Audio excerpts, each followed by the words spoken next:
where you met one Tyson. Oh yeah, our boy. Yeah, let's just jump right to the screen. One Tyson, who is seemingly a relative like stone sour to your species. He is a starman.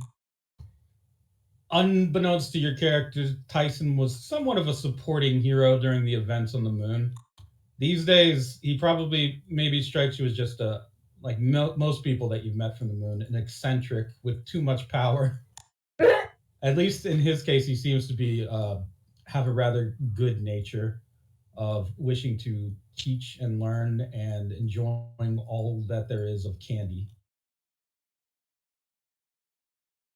I'd like to point out some characters definitely are more jerkish because of the narratively speaking, more jerkish because of the shift between perspectives here.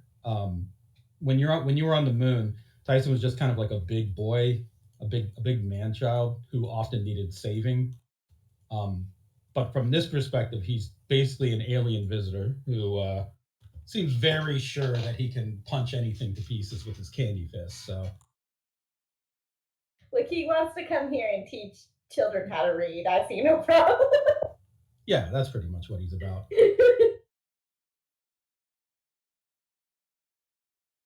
So I was hoping with this session to actually give you guys some of the therapy that you surely need. Is there anyone here who wouldn't sign up for a one-on-one therapy session with Dr. Carinella? If so, just let me know. Otherwise, this is going to be handled in a somewhat interesting manner, I think, in that you are going to be basically in combat with her for mental damage Oh as she no. tries to help you unravel some of your issues. That will require me creating a sheet for Dr. Carinella, but that is actually not a problem and probably should be done anyway. Normally, yeah, Oh no, just that's an interesting combat that we have to battle our psychiatrist. kind of. If you all manage to defeat her in this mental combat challenge, you may learn something important regarding either your character or what you're going through. If you are taken out, you may need some time to recoup, and thus, well, you will have to recoup. Conditions or consequences acquired from this therapy session are not beyond this session in particular. So you won't have to worry about carrying around the being the condition of being mortified because I cried in front of another person. Oh. Yeah. No, no need to be concerned. Maybe we need it. Maybe we need a good cry. Maybe you do.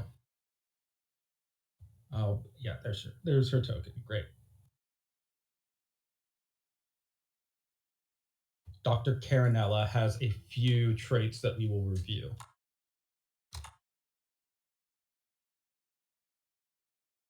I wish there was like a way to show you guys the sheet as I'm working on it, but that I don't think that usually works out. First things first, we're just going to make her an NPC. So minion stats more or less. She's gonna be a little bit beefier than your average minion, which is fine. Dr. Carinella obviously is a how do I put this? She's a not quite a meta psychologist, but like maybe a parapsychologist. Fun. That means that she has expertise in the sort of mental problems that one might encounter in your average, everyday JoJo world. The Speedwagon Foundation probably could have benefited from having somebody like her on staff, but they didn't really seem to. Mostly just specialize in guys that wear like coveralls, hats, and can maybe pilot a helicopter or plane for a limited amount of time before they are blown up. Mm-hmm. So that's probably what they were looking for when they would put up, help wanted. Not quite sure what else you needed to qualify to work there. Must have a helicopter's license. Be willing to die. Right.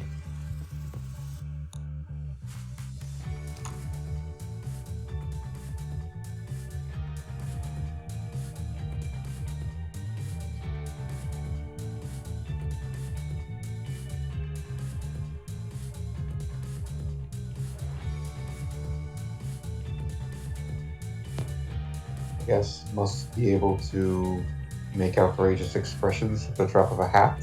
And be able to explain stand battles as they happen.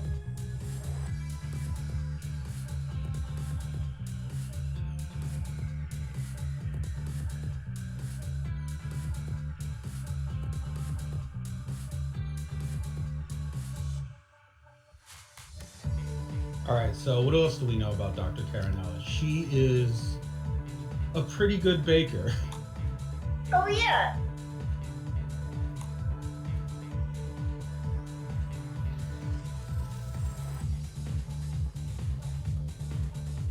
We know that she is she's a fairly good listener. She's unlike the rest of the staff at Rivers. She doesn't seem to be too tied up in whatever her reason is to be here, and mostly seems to pay attention and listen to you guys when you actually have a problem. So I guess I will put down decent listener or good listener, which you would want out of a therapist, obviously.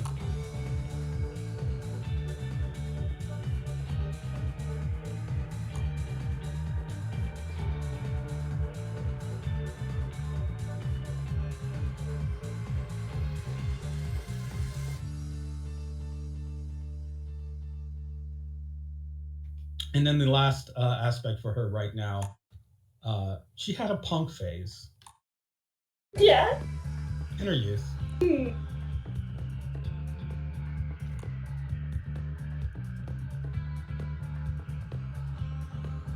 Alrighty, that's more or less her sheet. She has a few aspects. She's going to have some approaches that I will fill in here, and then I will show you guys her sheet so you know what you're dealing with.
Alrighty, more or less gonna roll with that for now.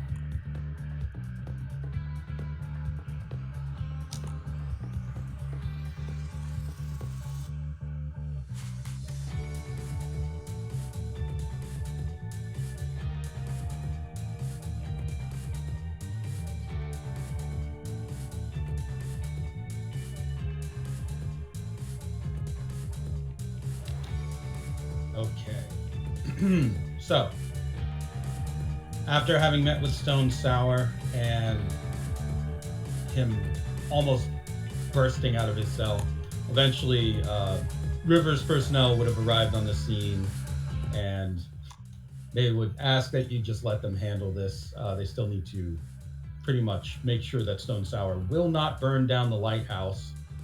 Although Tyson has agreed to be of some assistance here, he is skeptical as to the nature of this organization. Thus, he remains as a sort of impartial observer to make sure that Stone Sour isn't being exploited or is in any danger.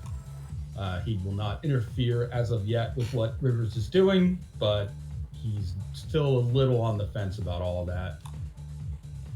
In the meantime, after the group session with Dr. Carinella, she did offer each of you a chance to have a one-on-one session where you could resolve some of your issues. Fix your token. And assuming everyone does accept that, your sessions with her would be held at different times. However, this will be formed as a fight, as I mentioned, wherein on each of her turns, consider this in like narrative flow or in film terms. Think of it as the single shot of her sitting and asking a question, and then when the camera reverses, it's a different person that's answering. So we're taking it turn by turn, just like a fight. Ah, okay.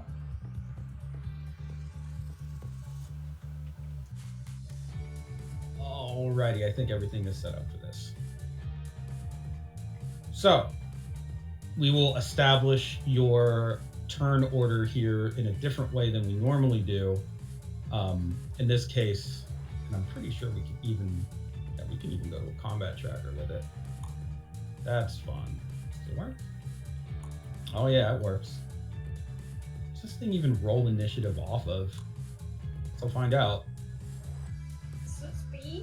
I don't know. Literally nothing. There's nothing. There's no roll order apparently. I'm so fast.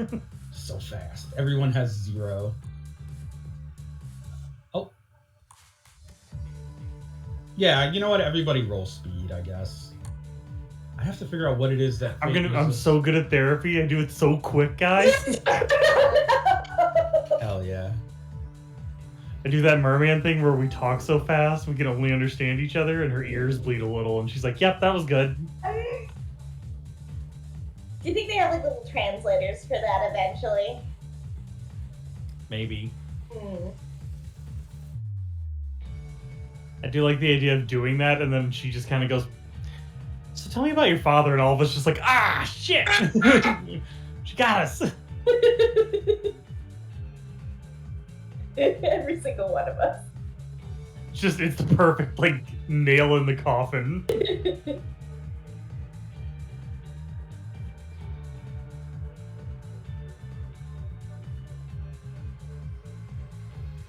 Okay, so Ice Peak and Claudia, I need you to reroll. Enya will be going last. Micah will be going first.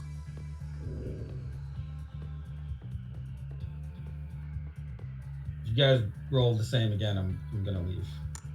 Did we do it again? I don't know. I think we. Looking at a different window right now. Ed, did you? I rolled a 3 again. I don't think Claudia has rolled yet. Okay. I didn't roll yet. Let's see.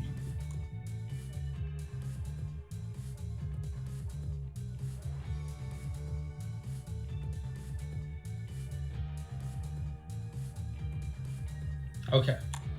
It's gonna be. The order will be this.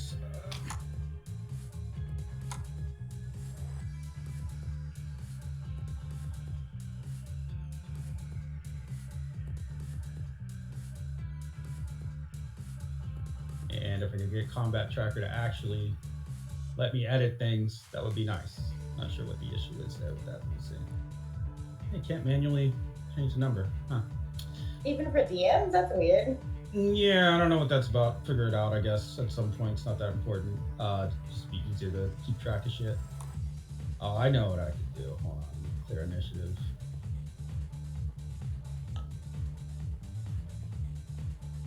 Trying to get in the habit of using this thing just because it can be easier sometimes.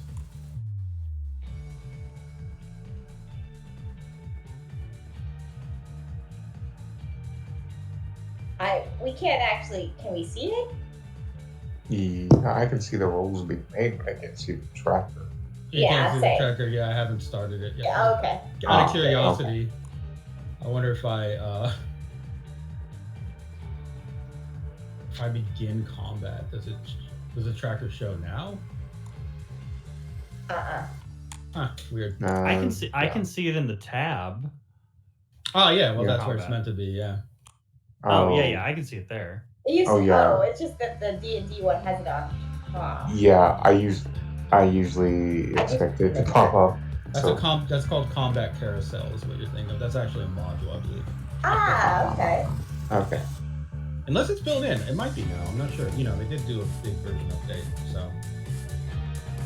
All right. Well, I'm just gonna roll with this for now. We'll see how this goes. First up, let's change the music around a little for some psychology music, I guess. Just get the Frasier theme. Yeah. He was a talk radio therapist. Yeah, therapist. He was. Yes. Do you know who volunteers for therapy every time he can? Russ. I was gonna say, yeah, Russ is constantly calling in and trying to get them to give him therapeutic advice, and they're like, it's just like talk radio, like normal radio shows in the morning. He does in fact need therapy, so he should be calling, but the stories are probably really random. All right. So first up, you guys all in your separate sessions are seated in Dr. Caranella's office for the one-on-one time that she had offered. However, this time when you sit with her without your friends, there is something different in the air, I would say. It's either that Dr. Caranella looks a bit paler or the room looks a bit more desaturated. It's hard to say. Huh. She seems to focus with quiet intent upon you, first observing your natural mannerisms whenever you are still and silent, and then moving on to turn on some light, easy listening classical music with a gesture of her finger, and the lights to dim just a bit. In this environment, with the light being set up the way that it is, and the air conditioning being set up the way that it is, Dr. Caranella actually looks like one of the only illuminated figures in the room to you. Everything else is just sort of faded, and the cold air that blows around the office seems to be swirling around her as she begins the session. First to you, Mikey. She reviews some of your information on a very thin electronic tablet that she has. It's actually glass, so you can see characters floating and then kind of manifesting on one side, but it is purposefully blurred. Like you couldn't actually read the letters backwards. It's all kind of obscured, almost like some sort of encryption scheme. Characters are just kind of wiggly, even if you try to read it from the other side that's facing you.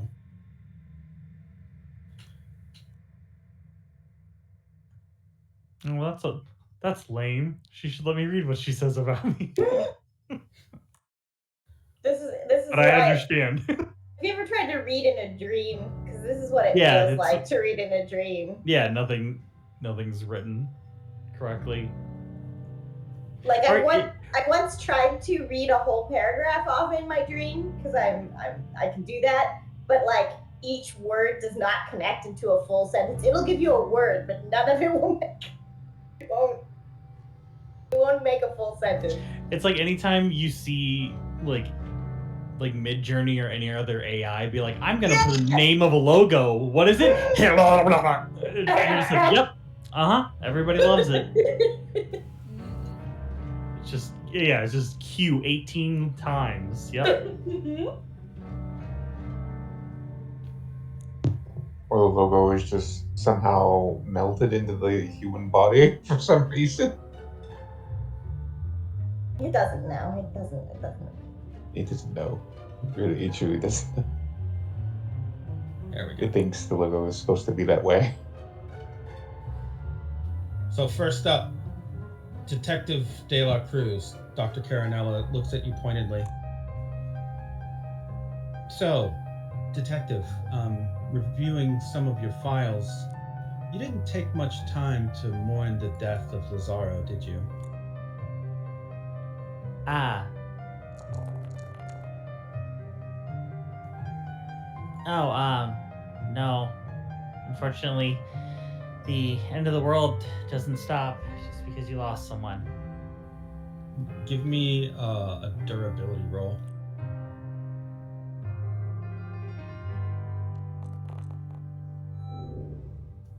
You take 2 mental stress from considering the death of Lazaro Limoncello, remembering holding his body as he passed and visions of him burning suddenly resonate in your mind with such clarity that it's practically like you're there again.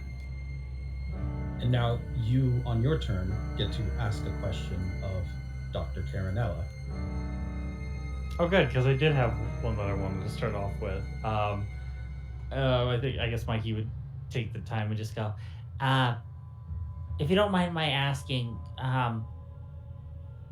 what I guess what number of times are we on in terms of meeting one another? Because the first time I met you was not the first time you met me. So I'm just trying to figure out where we are in that way. Go ahead and give a understanding roll.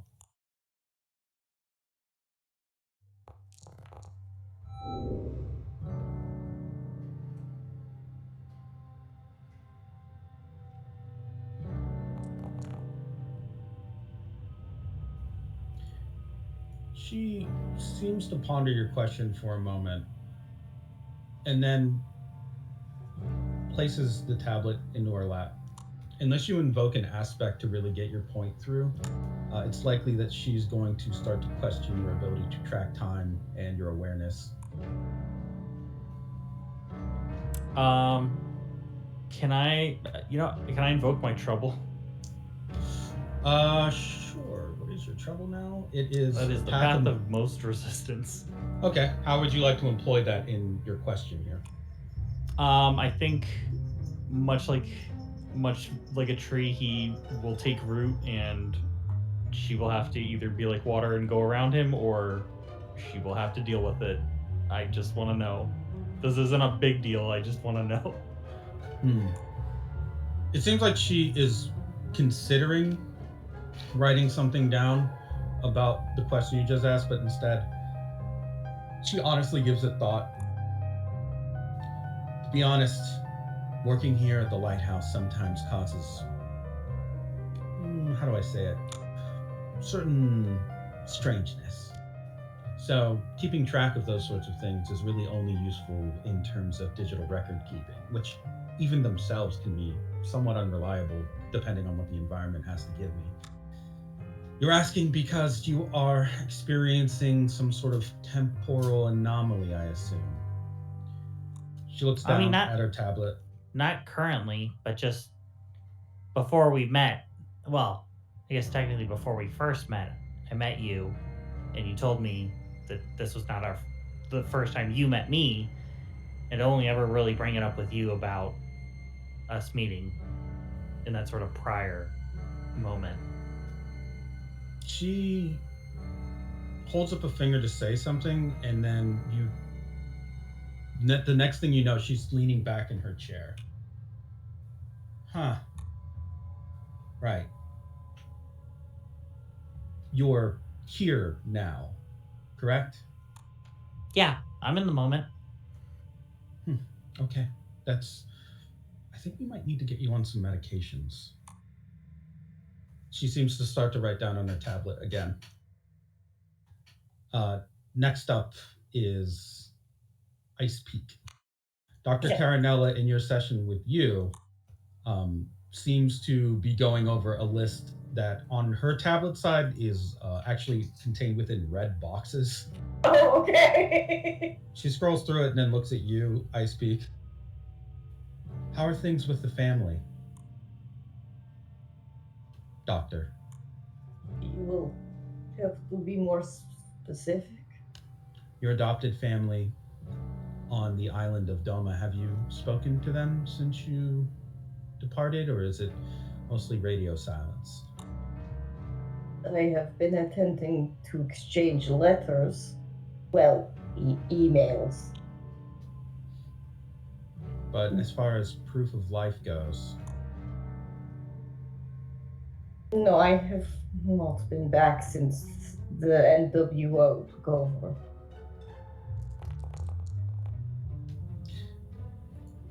Do you think maybe you're a little bit afraid of what that might mean? You will have to roll durability. Okay.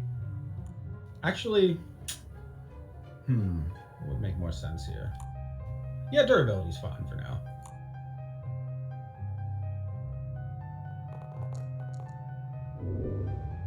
A 3. Would you like to invoke? Otherwise, you have 4 mental stress incoming. Oh, jeez.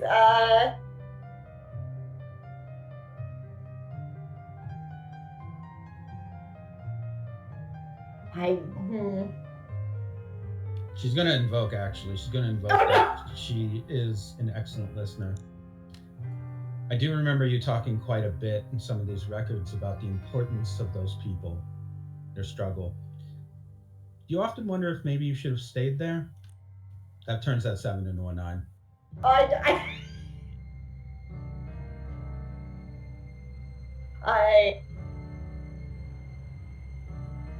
don't even if I invoke hope, I will still get the same amount of like.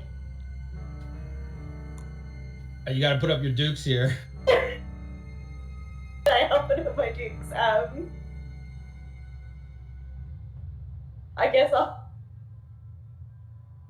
Can I also invoke my trouble? Sure. Danger of the old ways. Okay. How are you invoking it in your response? I guess I would say that Doma has held up with the worst, with radiation and the invasion of my people. I have faith in them to survive, though the devil is keeping his sights on it, I'm sure. Okay, you have 4 incoming mental stress then in that case. Yeah. You are not hit with a consequence quite yet. Do you have a question to ask of Dr. Carinella? Oh,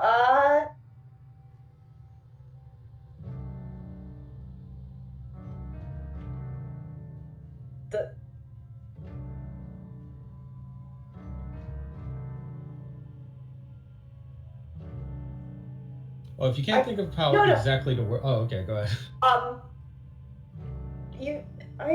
Speaking of, if such a being is not connected to time, what makes him really stay here? What benefit does it have to keep him here? Are you speaking of our containment of Leroy? She nods. It is an interesting question. Technically, we can't contain him for all time. That would likely be impossible. However, having the main viral mass here allows us to test various interactions that he may have with other organisms that are of the third dimensional nature or even have fourth dimensional awareness. Of course, such studies are still a little bit confidential. So if you want to know more about it, you basically are going to have to roll against her. Otherwise, like, you're going to have to make a roll. It likely would be... what would it be here? I guess brain trust is fine. Okay. So a guinea pig of sorts.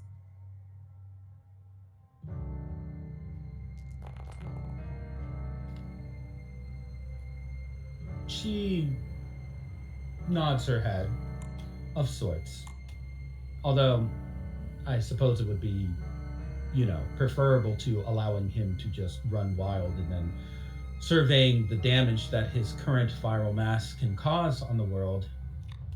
Which do you think would be better as a fellow doctor?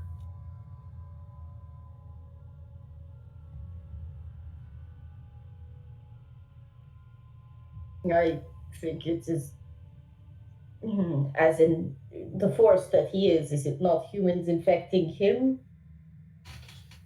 It's definitely a question that we've pondered. It could be one way, or it could be the other, or it could be both at the same time.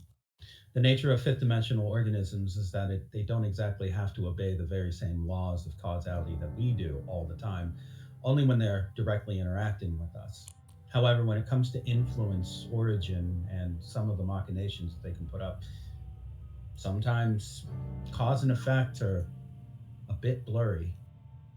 For example, she begins to list off a few things, events that you maybe haven't even heard of happening and don't remember happening. Some of them include things like Guam being besieged by radioactive ghosts and lightning walking around. She reviews her tablet and then looks at you. You've likely never heard of any of that, I'm guessing. Yeah, she narrows her eyes slowly.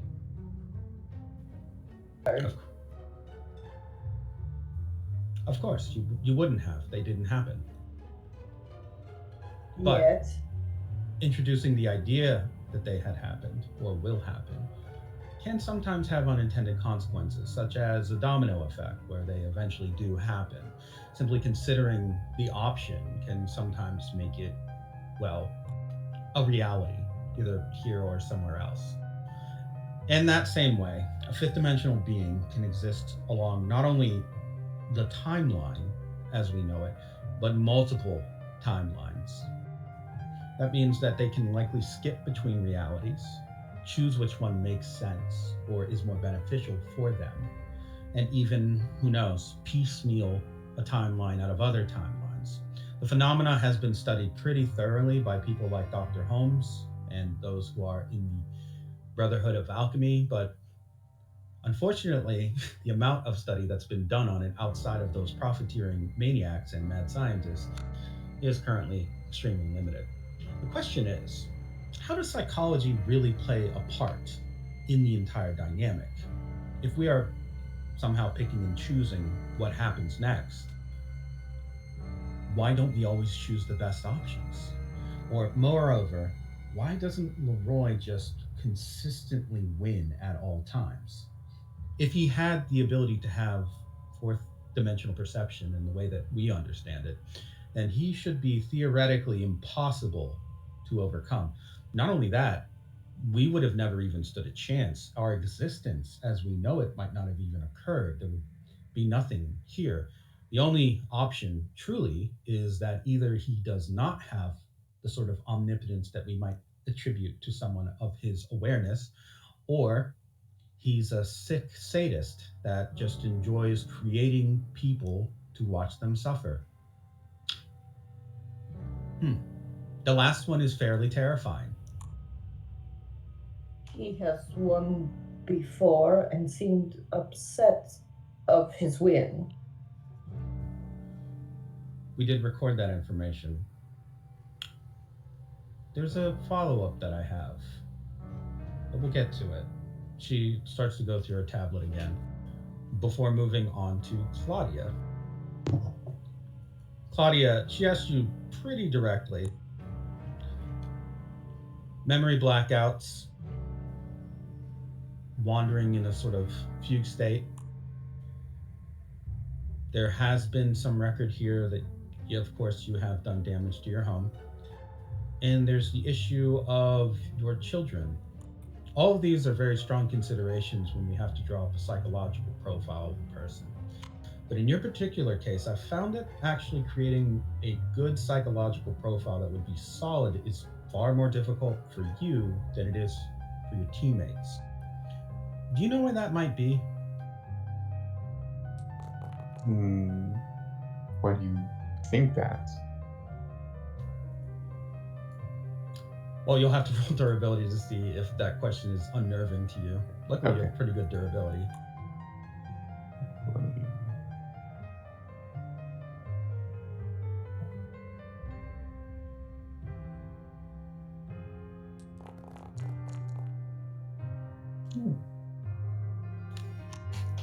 You want to fate point? You want to invoke that, or you just want to let it roll? Yeah, I'll fit point that and re-roll because.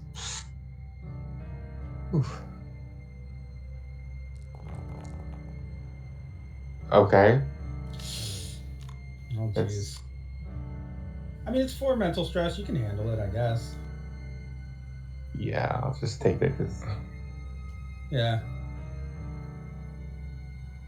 In that case, you just have 4 mental stress from considering the why she says you in particular are a standout among your team. When you ask her why she thinks that might be, she looks at her tablet again and then looks at you. Well, I guess I should ask. Has Claudia Cornell always been your name as far as you know? I mean, one time a long time ago, I did run with a band before I came here, but as far as I know, I ran with Claudia Cornell since then. Oh, give me a rockin' and rollin' roll. Or, yeah, rockin' and rollin' roll. Yeah. Okay.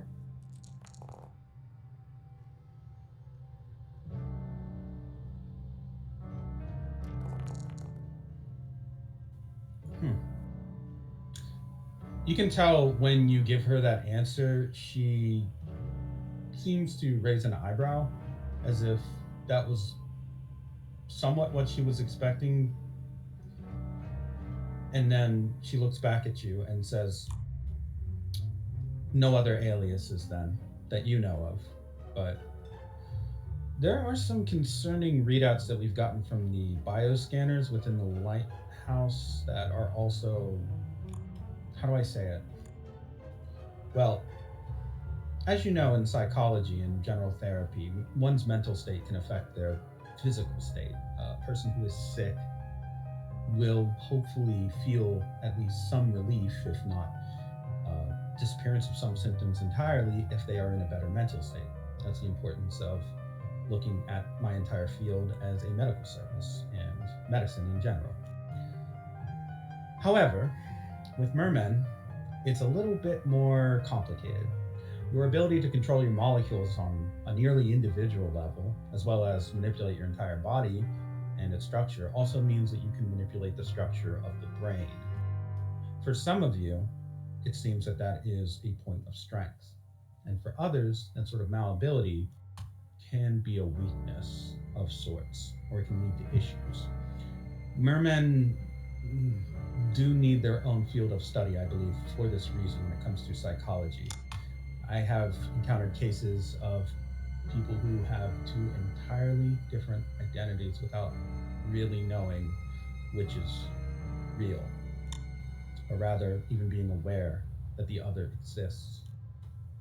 If you can imagine that you have the ability to shapeshift and change gender, voice, appearance, even muscle mass, skeletal structure, almost at a whim, then you can also imagine that there are those who essentially walk around as if in a dream.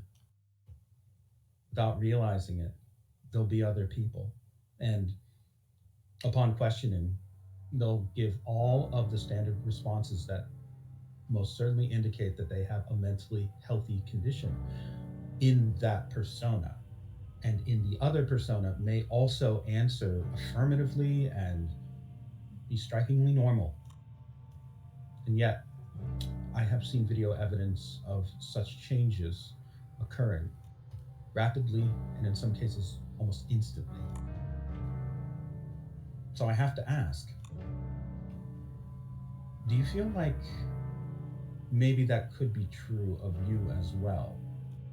Do you feel there's a possibility that you are not always Claudia Cornell, detective of Guam.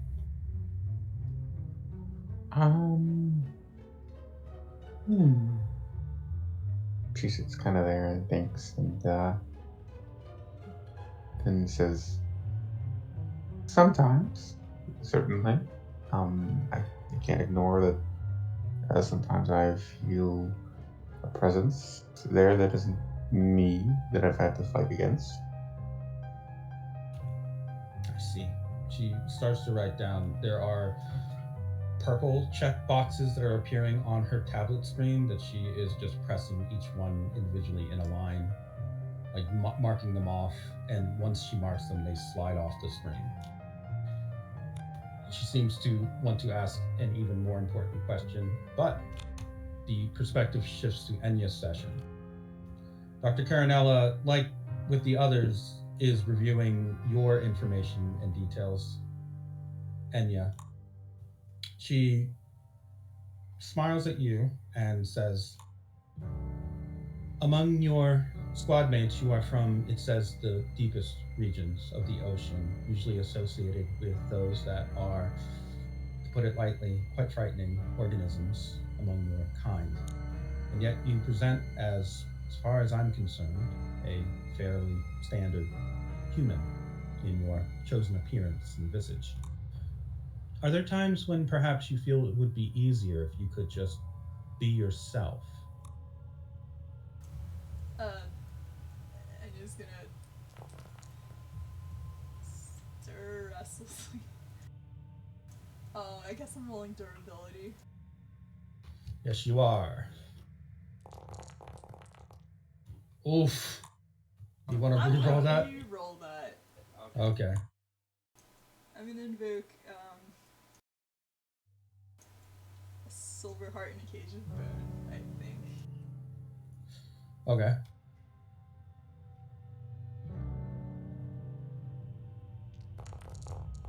Sorry if I rolled twice.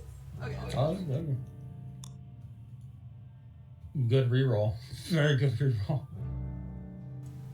I am a professional, and I've learned a lot of things about the value of life.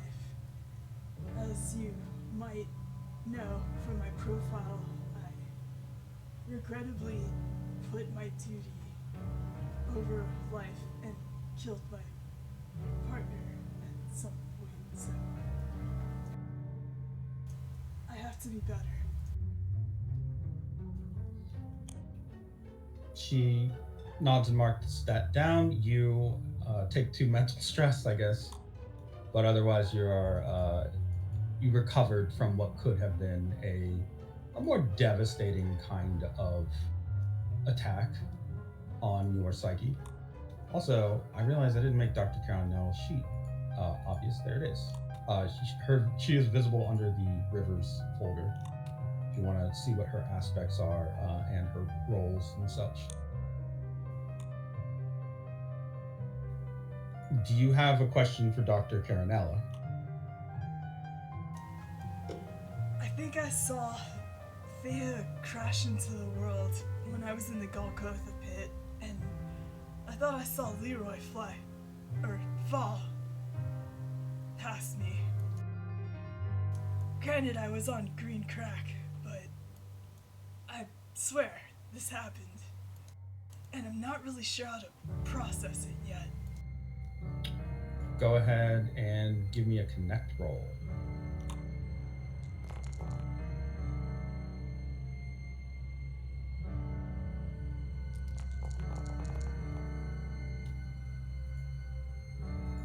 You can choose to bump that up with an invoke if you want. Otherwise, you will take 3 mental stress.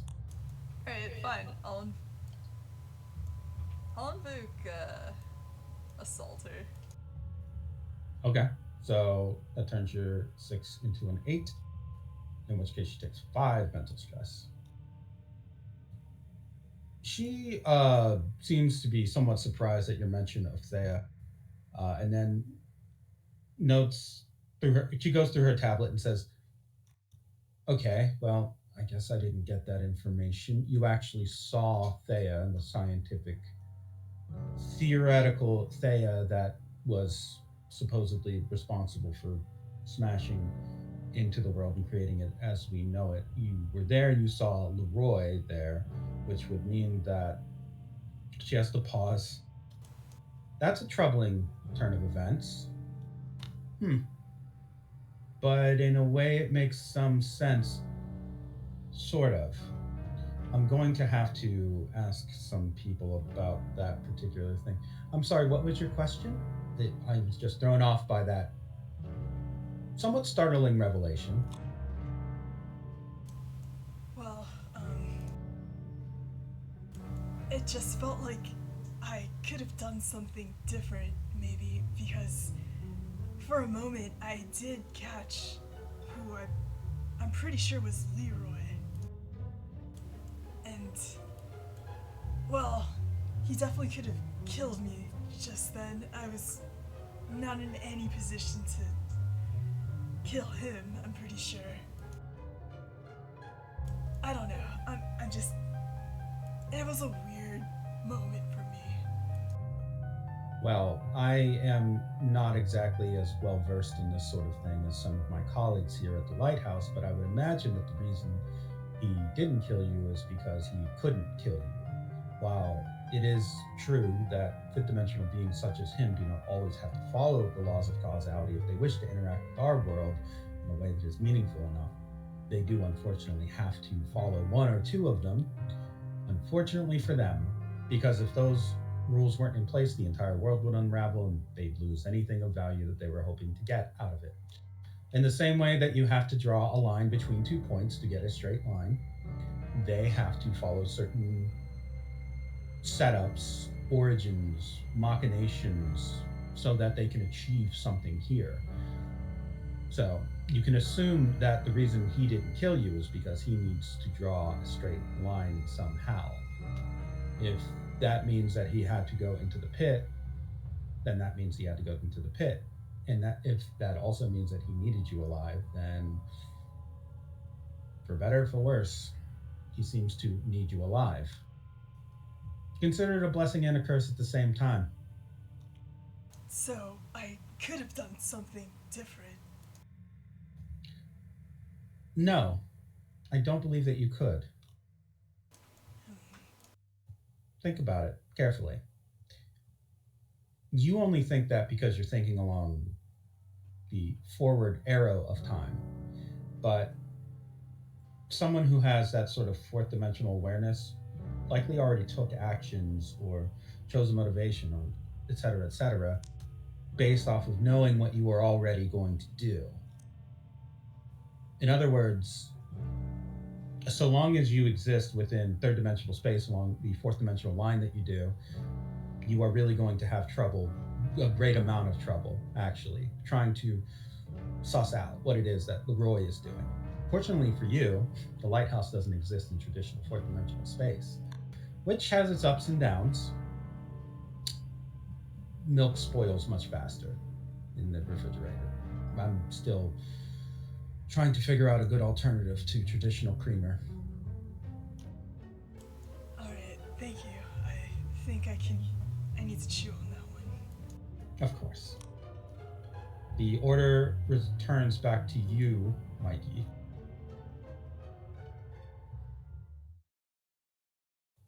She seems to take on an even colder appearance now, and the temperature definitely is dropping in the room as she looks at you with pointed eyes.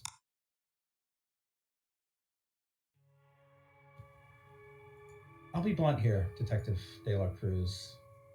You have what looks like on your psychological profile a very positive, upbeat sort of outlook, which is consistent with your general physiology, as in your plant like nature would naturally want to seek light.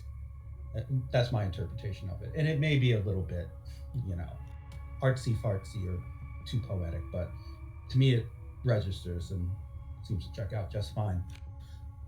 But I have noticed that there is also a tendency to avoid darkness, not just physical darkness, the lack of light, but dark thought. Generally speaking, it doesn't seem like there's a whole lot here that would be worrisome, concerning for both you and your place of work, or for us here at Rivers. It's a profile so free of shadow that I'm beginning to think that maybe it's an act, which is not something that a person typically would like to hear, but surely some feeling that you have is being guarded. Or another way to put it is that there are certain people who will build fences around those negative thoughts to keep them contained because they think that it's better for them and the people around them and maybe even the world at large. But the issue there is, generally speaking, they have to keep adding shadow after shadow to that fenced in area until eventually it becomes overrun. And before one knows it, they spill out all into the yard, and you just have a bunch of, well, shadows. Usually, this sort of thing is treated as a mental break. Somebody has a bad day at work, they've had arguments with their family, and that is all it takes for them to open the floodgates. And for some, because they have so much in there, closing those floodgates becomes nigh impossible. So, Detective De La Cruz, she puts her tablet down in her lap. Is there anything maybe that you might be holding back? A feeling, impulse, a negative feeling, a problem, perhaps?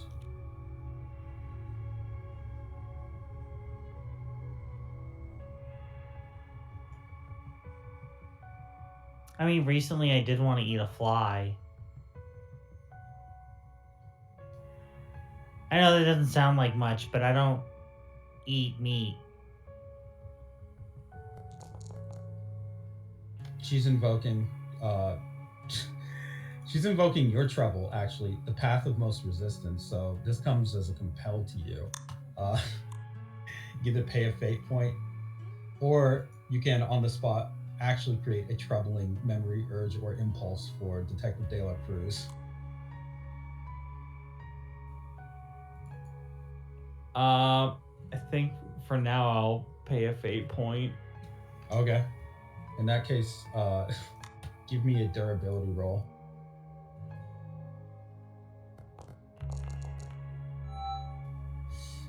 All right.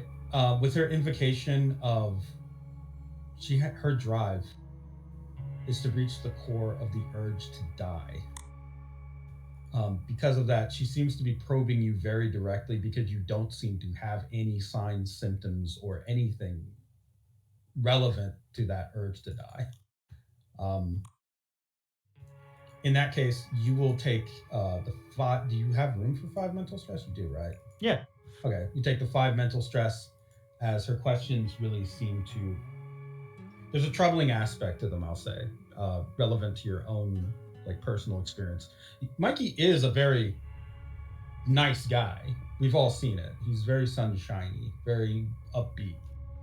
But is that necessarily normal for the state of the world? Is the way that it feels like?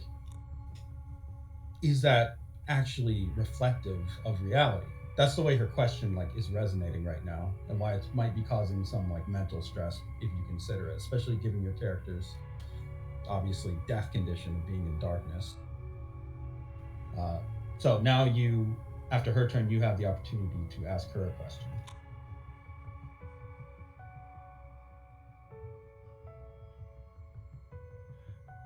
I'm trying to think of what Mikey would probably follow up with. Yeah, I think he would probably recognize what she's going, kind of digging at, and just go Yeah, I mean, I guess I can come off as a bit too upbeat and cheerful. I'm not always that way, but I mean, in a world that we're living in constantly always on the brink of some form of apocalypse, multiple apocalypses stacking up on top of each other like a bunch of crabs in a pot, but why not try and enjoy something? It's big, small, fleeting. Is it Okay. wrong to want that before you go? Give me a find the light roll.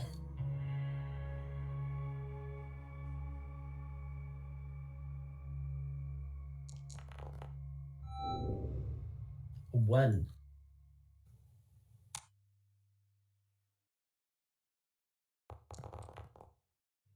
A 3. However, your roll is not just a 1. It's because of the way the question was formulated and the kind of psychological depth that she's probing at here. I would say you actually have a +4 to that. So you get a 5, basically. You temporary bonus like aspect. Unwritten, but in this case seems relevant. In which case she takes 2 mental stress. She ponders your question and smiles. I mean, from a therapist perspective, that's actually probably the advice that I would try to give to somebody who is attempting to live through the type of world that you live in. There is, though, the curiosity of it being put into practice so excellently. I might have to do a more in-depth psychological write-up on you at some point. This could be useful for some of the people in the lighthouse who are dealing with the various threats that we have to deal with. The personnel that walk the halls, you've noticed. I am a therapist for many of them, and though I cannot speak in depth on their select problems, influences, motivations, of course, like I can say that there is definitely a lot of, how do I say it? Apocalypse blues. That is the cutest way that could be said. I'm pretty sure. It's the eternal Monday for everyone who hates them, and it's just happening every single day is a Monday. So, your perspective is actually quite valuable to us. Well, yeah, I mean, you got to remember for every Monday, there's also a lasagna. So He gives like a head nod. I'm not sure what that means. oh, because you said people don't like Mondays, like Garfield, but Garfield loves lasagna. Garfield's a cat. It's a comic strip. Oh, Did you not? Garfield? Did you not have Garfield? No, I'm not aware of a Garfield. You said this is a cartoon cat? Yeah. Does Garfield talk to you? No, somebody else wrote and published it. It's not. This isn't a thing. Oh, okay. No, I mean, it's perfectly fine if Garfield does, but I just would like to know for my own records. Cartoon cat. Okay, I'll have to look that up. Is it funny? I mean, it's just a cat that doesn't like Mondays. I guess it's supposed to be like relatable The to cat. people who don't like Mondays. Does the cat have a job, or No, it's a cat. He just lives at home. does he ever really state why he doesn't like Mondays? I don't believe it's ever explained now. He's not employed, so Well, maybe it's because like Monday is when the work week starts. Like his owner leaves and he's home alone. oh, he's fond of his owner. He just kind of does like the kind of hand gesture. He doesn't like a lot of things, but he loves lasagna. I don't know why a cat would eat lasagna though, or who's giving a cat lasagna in the first place. She seems genuinely puzzled by the concept of Garfield. Mikey is slowly finding it weirder and weirder to explain out and extrapolate the ideas of Garfield. It's just like, yeah, it's a cat. Why did the cat eat a whole? Who's giving lasagna to a cat? He doesn't have a job. Why does he hate Mondays? He doesn't Because like John goes to work on Monday. He doesn't like John. Yeah, but He's always making fun of John and shitting on him. I mean, I know that. Dr. Carinella has no idea what you're Yeah. talking about. Maybe he doesn't get to shit on John on Monday. Yeah, it's just he just doesn't have. Yeah, a because favorite John's not country. there. He's an abusive son of a bitch, is what it is. Yeah. I was gonna say, when we come back to both of them, he's like, okay, so no, Nurgle is Garfield's girlfriend, kind of, because it's not reciprocated. And Odie's the lovable dog. Are you talking about Nermal? Oh yeah, Nurgle. Nermal's a boy, you know. Wait, Nurgle's a boy? I thought Nurgle was a girl. Nermal's a boy. Trust me, it's weird, but voiced by a girl. But yeah, I was gonna say voice. Are you sure? I'm pretty sure Nermal. You know what? Hold on. Oh no!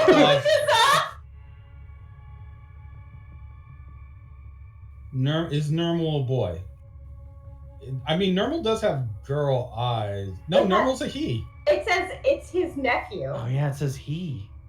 Yeah. It says it's Garfield's nephew, so. I feel like the cartoon always made it seem like Nermal was voiced by a girl and always seemed to be like sort of a love interest that he didn't want to deal with or be around. No, he does have a girlfriend. Oh, that's even weirder. He has a girlfriend that there was the cat with the lipstick. She has a name. Arlene. Yes. I hate that I'm typing in Garfield's girlfriend. Oh, I hate the design of Arlene. I hate it. I absolutely do not like it. Why not? Oh no, I remember her. Yeah, what is that weird, way too long neck? Yeah. Why does she have lips? So we know she's a girl. You gotta have the lipstick on. Okay. Oh, I repressed this. I repressed this. I definitely repressed this at some point. All right, we have to move on. It's Ice Peak's turn in the hot seat. Yeah, sorry. Dr. Carinella actually just passes you a pamphlet on mourning, Ice Peak. Oh. I thought you might need this. I don't really see a whole lot here in your report about how it is that you deal with someone you care for passing, but judging by some of the intel that we've gotten, I believe that you have had to deal with the loss of a comrade in the field, maybe someone you had a close relationship with or a very strong personal attachment. I don't even need to have a degree in parapsychology to know that such a thing would trouble you and that you exhibit many of the signs of a working professional who is attempting to avoid thinking too much about this sort of thing. In fact, I would say you have a lot in common with your coworker, Detective De La Cruz, in this regard. She reaches over and takes the pamphlet of mourning with two claws and takes it back and flips it open to read it. It is actually a very modern standard on how to care for yourself while you're in the grieving process. Information that you may find useful that you can reach to the UZ network, and of course, sorts of different little reminders of the importance of life. Dr. Carinella is going to invoke her own. She's going to compel her shielded nihilism to ask you a really troubling question here. Okay.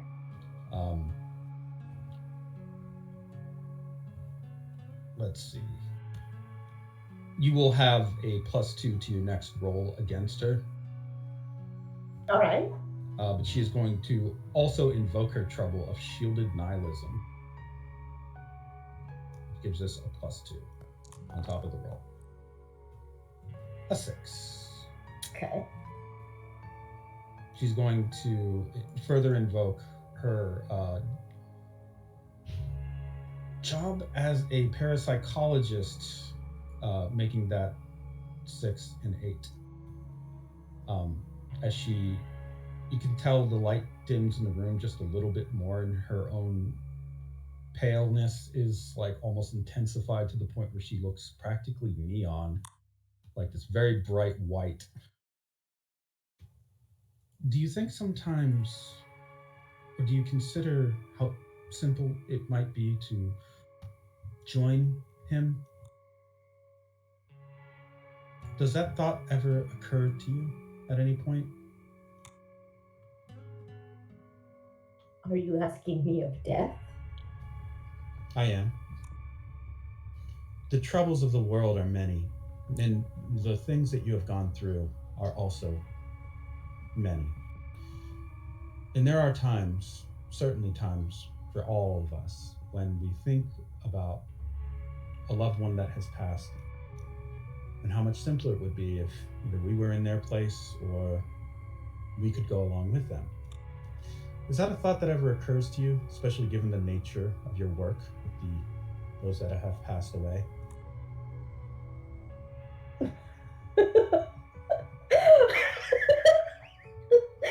Have you ever talked to a ghost? I can't say that I have. They all miss living. Well, they wouldn't be ghosts if they didn't, would they? And I still have my sister to stay for. So the thought has not yet crossed my mind. But do I miss the people I have lost? Well, why do I speak to ghosts if not? Okay, give me a durability roll.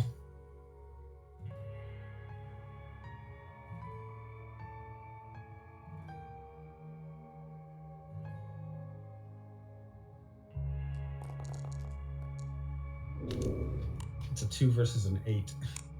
Wait, did you say I got a +2? Oh, you have a +2 when you ask her a question.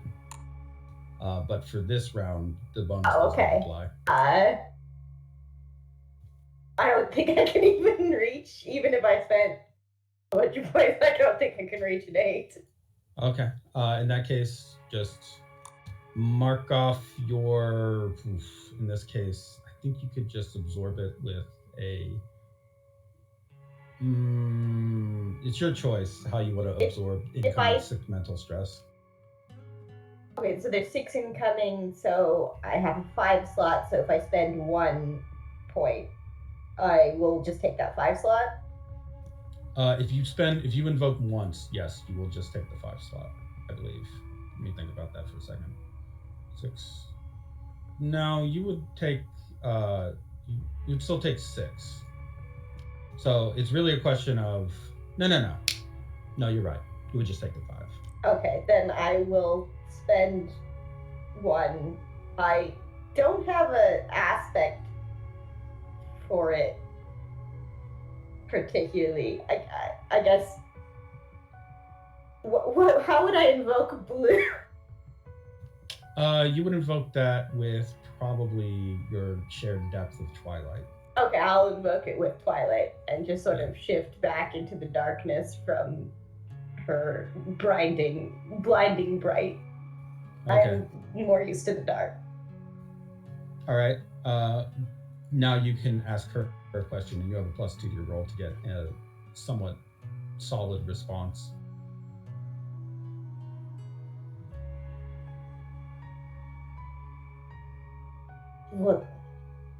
What do humans do when they mourn? Well, everyone has a different way of dealing with it. Have you needed to mourn? I have, in the past. But my work here with Rivers has helped me to move away from focusing so much on the people that I may have lost on my way here. The apocalypse, slow moving as it is, still touches all of us in some way. Are you asking me pointedly if I have lost as you have lost? I am looking for some companionship, yes. Okay, you'll have to give a, let's see, in this case, give me a slither roll. You have a +2 to it.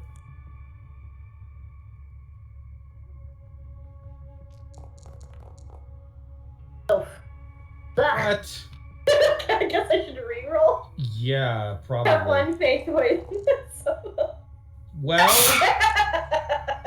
I mean, you still land it technically. If you re-roll, you might do well here. I'm going to re-roll. She's going to re-roll too. She's going to invoke her own shielded nihilism again. Okay, I will invoke Cure the Apocalypse. Fine, good lord. That turns out into a 6. You would inflict one consequence on her. What do you want the consequence to be? Shared pain? Or like, can I friendship consequence her? Like I'm like, I don't know. Shared pain is friendship consequences. Okay, then shared pain. Commiseration is the probably maybe better way to. That is the word I'm looking for.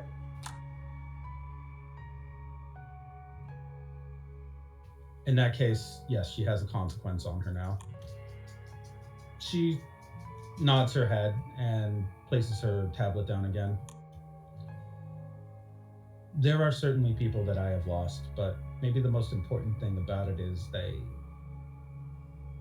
information that we've gathered about what is the afterlife for humanity has probably answered questions that I would have rather remained mysterious.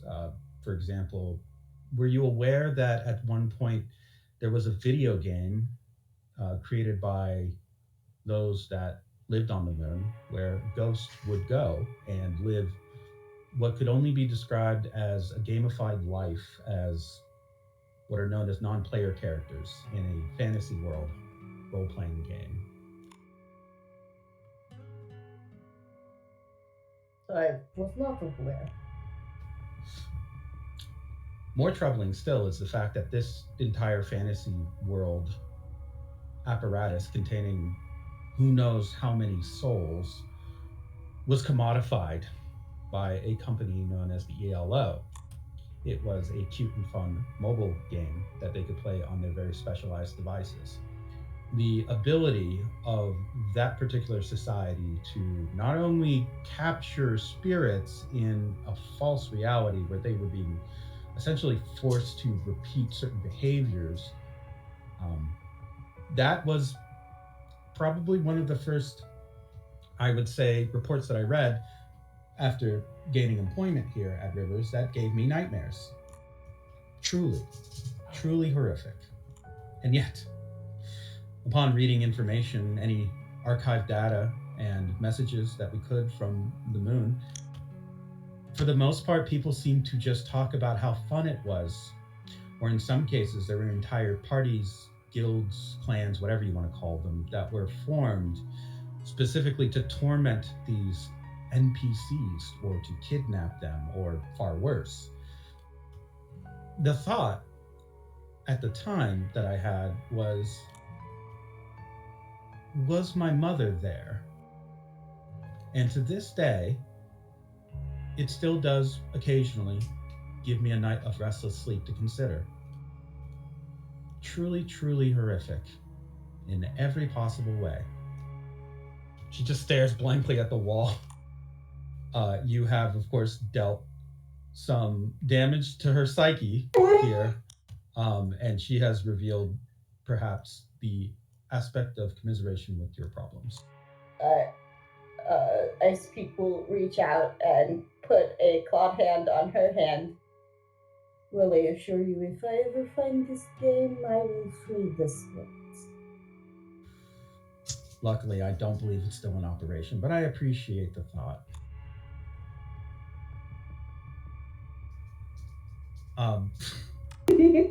For, I guess, the next turn on the hot seat is back to Claudia again.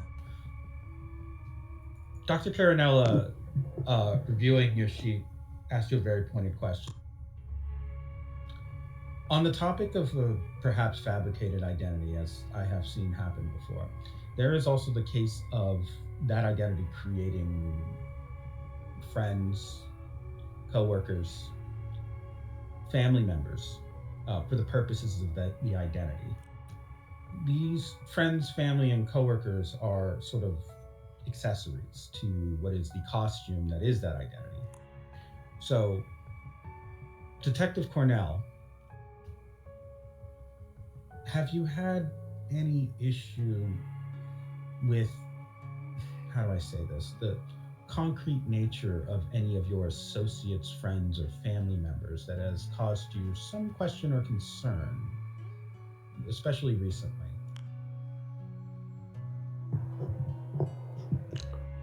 Ooh, how, what do you mean, like, in those terms? Like, do you mean just anything that's felt off, or more like feeling like I'm maybe something there playing me isn't quite correct, or I'll be blunt.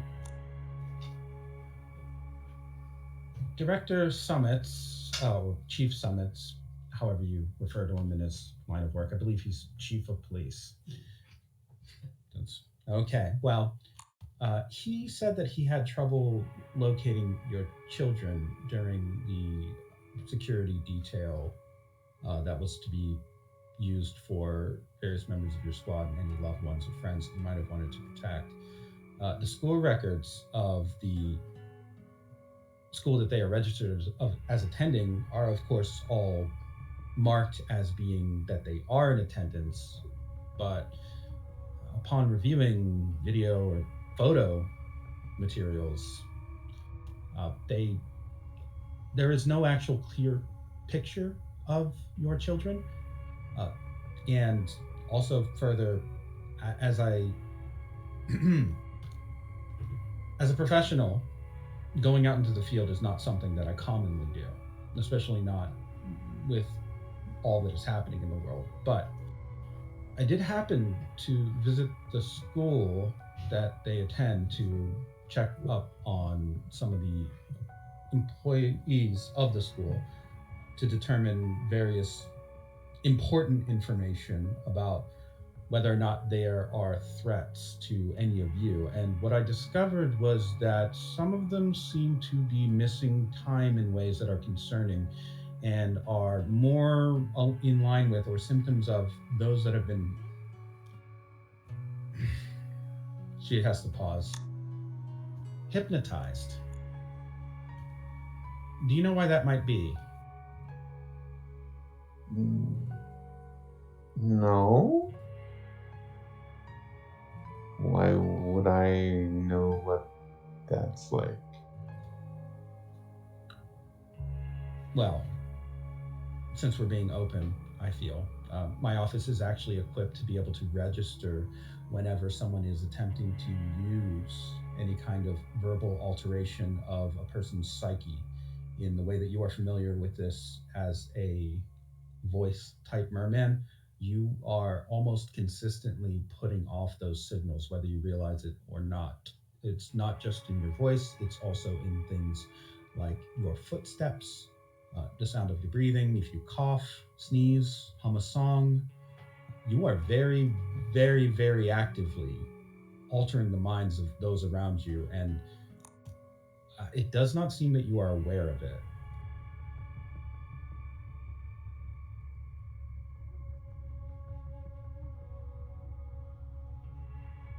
I I think I understand a little bit, but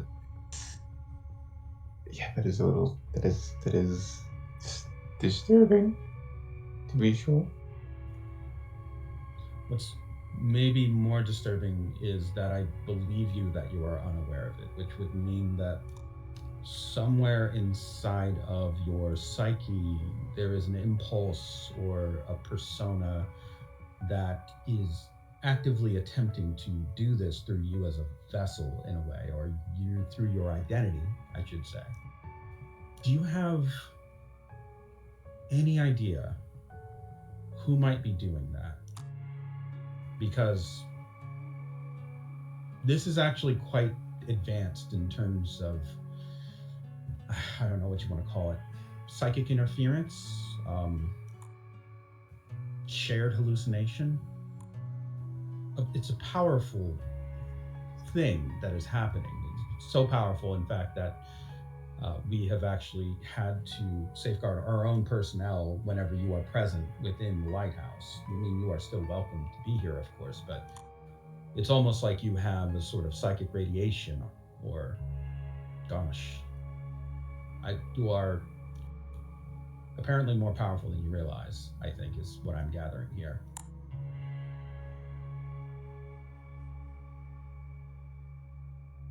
That is certainly news to me. I mean, I do think. I do think there is some truth to what you say, though. And I maybe have an idea, but it's only really an idea. Go ahead and give me a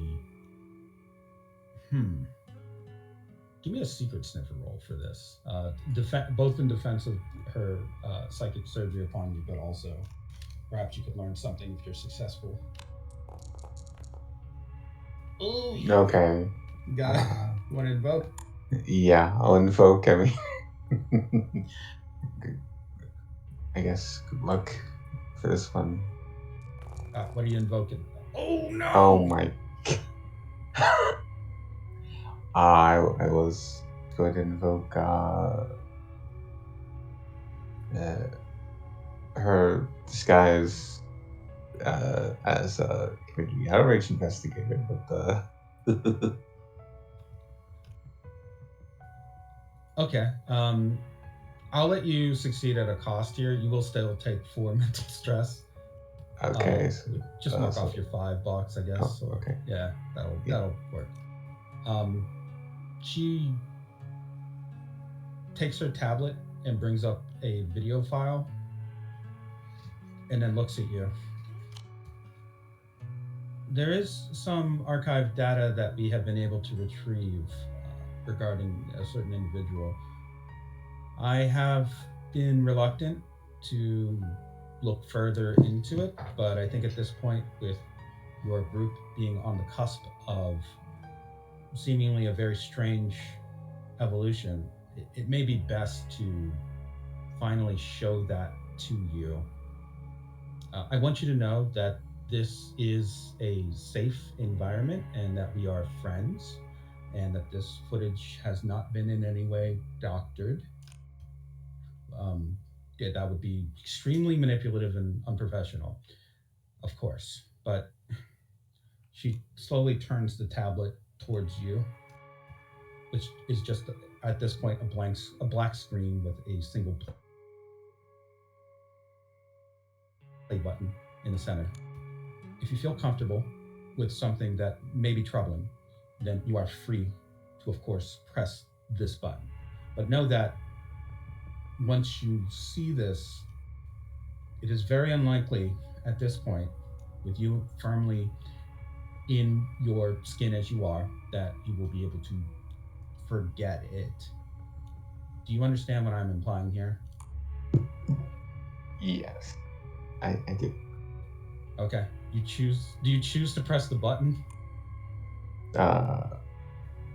Pressing the button would let me see it, right? It would. Yes, she presses the button. You were compelled not to do that by your multiple personality disorder. I guess I'll try to pay a fate point to resist. What do you invoke to resist the multiple personality disorder?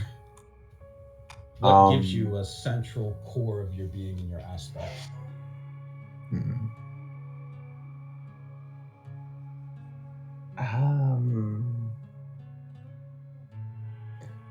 I think I'm gonna invoke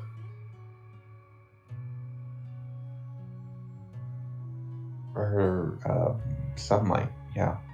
Okay. Go ahead and give me a gaze roll. Okay. That'll be funny.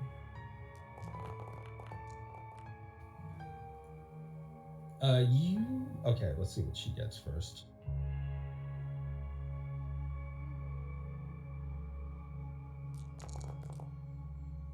A 2 versus a 4. So you get you see a figure on the screen once you press the play button. Their face is pixelated and their voice is distorted. So it's actually hard for you to tell who it is or what they sound like.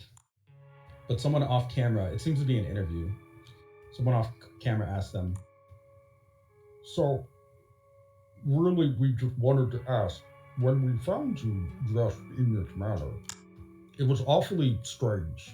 Can you tell us why you were wearing those particular clothes and that particular, well, outfit?" The person on that's being recorded tilts their head to the side and says, "I just really wanted to be somebody. I was thinking about how great it would be if I were a police officer. I was thinking about how great it would be if I had people that I cared for.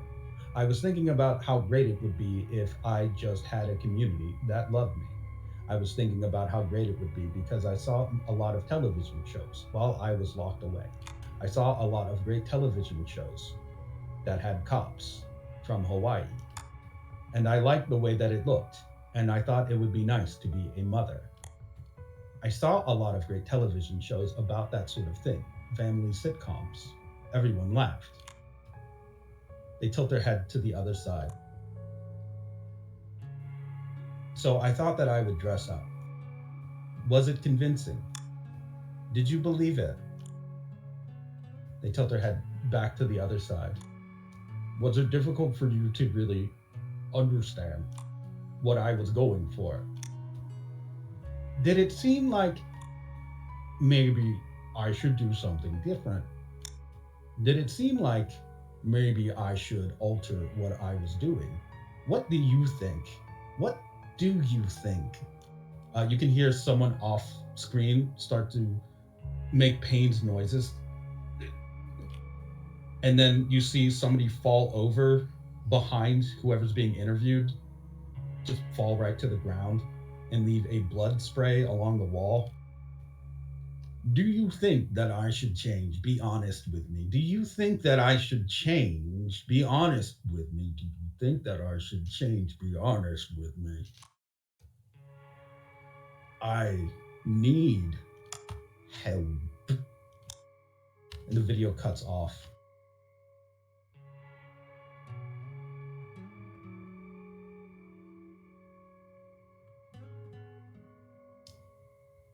Dr. Carinella sits quietly across from you, waiting for you to finish and collect your thoughts.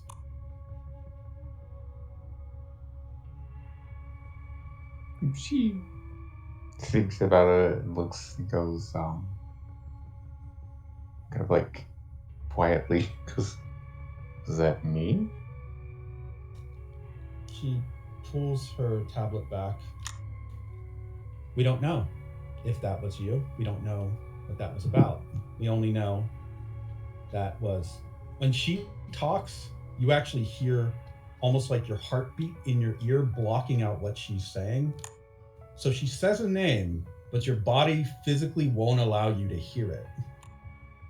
So it's just, we think that boom, boom, boom, boom, boom, boom probably has a more complex psychological profile than any of us can really handle. I mean, especially because boom, boom, boom, boom, boom, boom. And also the fact that, I mean, relative to that, boom, boom, boom, boom, boom. So as you can understand, she actually stops and narrows her eyes. You heard what I said, didn't you?" I heard some of it. "Oh dear." She starts going through her checklist on her tablet again. "This is something that we're probably going to have to treat either medically or I don't know where to begin with this, but I'm going to be blunt again. I think your body might be physically attacking your mind in a way that is keeping you from finding certain things out, which is a sort of automatic response that some people with dissociative identity disorder or multiple personalities, as you more commonly know it, that can happen. But the fact that you have such high molecular control levels could actually be physically dangerous both for yourself and others. You may need very serious treatment for this, you understand." Oh, all right. What kind of treatment are we talking? There's no such established protocol, believe it or not. It's I would be a trailblazer, to say the least. But not that I'm excited, don't get me wrong, but this is pretty new ground we're breaking. Um, we'll have to get back on that one, I think. She just is going through not just your profile, you can see her dragging up multiple profiles at the same time and staring at them all, almost like she's overwhelmed. But in her overwhelmed state, she manages to turn around on you, Enya, as it's your turn in the hot seat. Great. So, witnessing the supposed beginning of the world, being someone from the very depths of the ocean, all of it feels very biblical. Are you a person of faith, Detective Orinoco? I'd like to be, actually.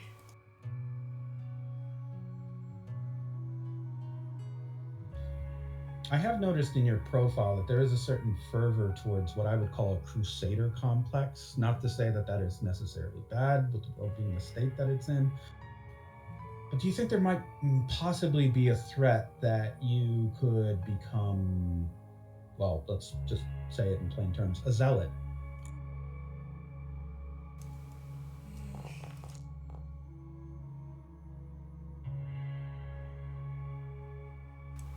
Should I roll durability or negotiate? Negotiate.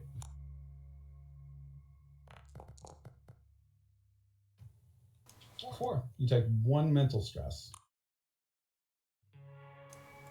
Yeah, it's possible. That's why it's important for me to align myself with what I feel is the most beneficial cause. I see. She writes that down, and then now is your turn if you want to ask her a question. So, uh, speaking of, I feel like there's a need to expose Maddie to Black Swan, and it doesn't sit right with me. Do you think that it's something that maybe shouldn't be done because she's an innocent? Oof, you're gonna have to give a breakthrough roll for that.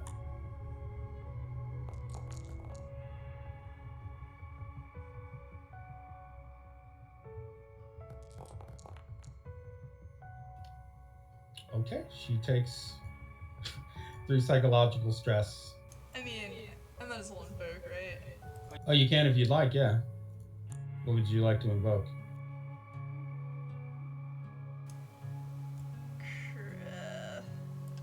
Crisis negotiator. Okay, I mean, that fits the bill. In that case, you put a consequence on her. What would you like it to be? What would be appropriate? Hmm. Probably something like revealed intention. Yeah, sure. Thanks.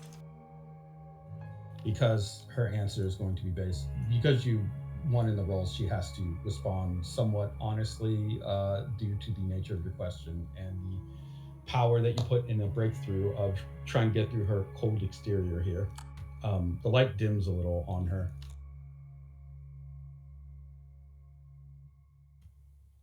It dims quite a bit.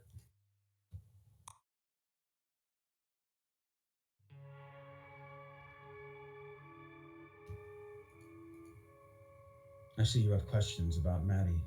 I understand your concerns, and exposing her to Black Swan seems like it would be dangerous.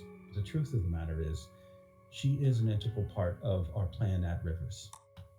Without her, we do not believe that there would be very much guidance to be had in the future. Your friends might have been concerned that it would be Director Volta and perhaps whoever came after him that would be the one in charge of steering the world as we know it into a new age. But that sort of power very likely wouldn't be in the hands of someone like Director Volta, even by his own design. It would instead be in the hands of someone like Maddie, a very spiritually significant figure, one who is tied to the change of era, a phenomena that we have well cataloged. In plain terms here, there are ages that come and go, eras. And when they turn,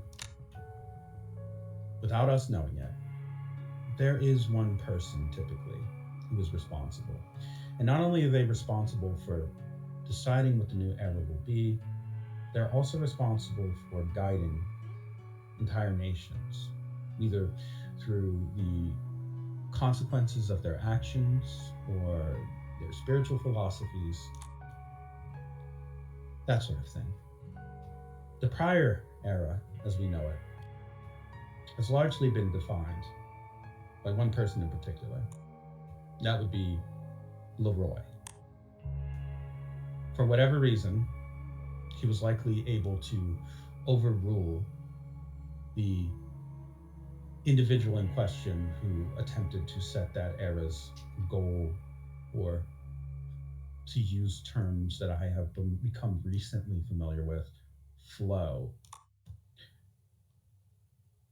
And that is likely why we have seen such calamity within the centuries since the turning of the calendar from BC to AD.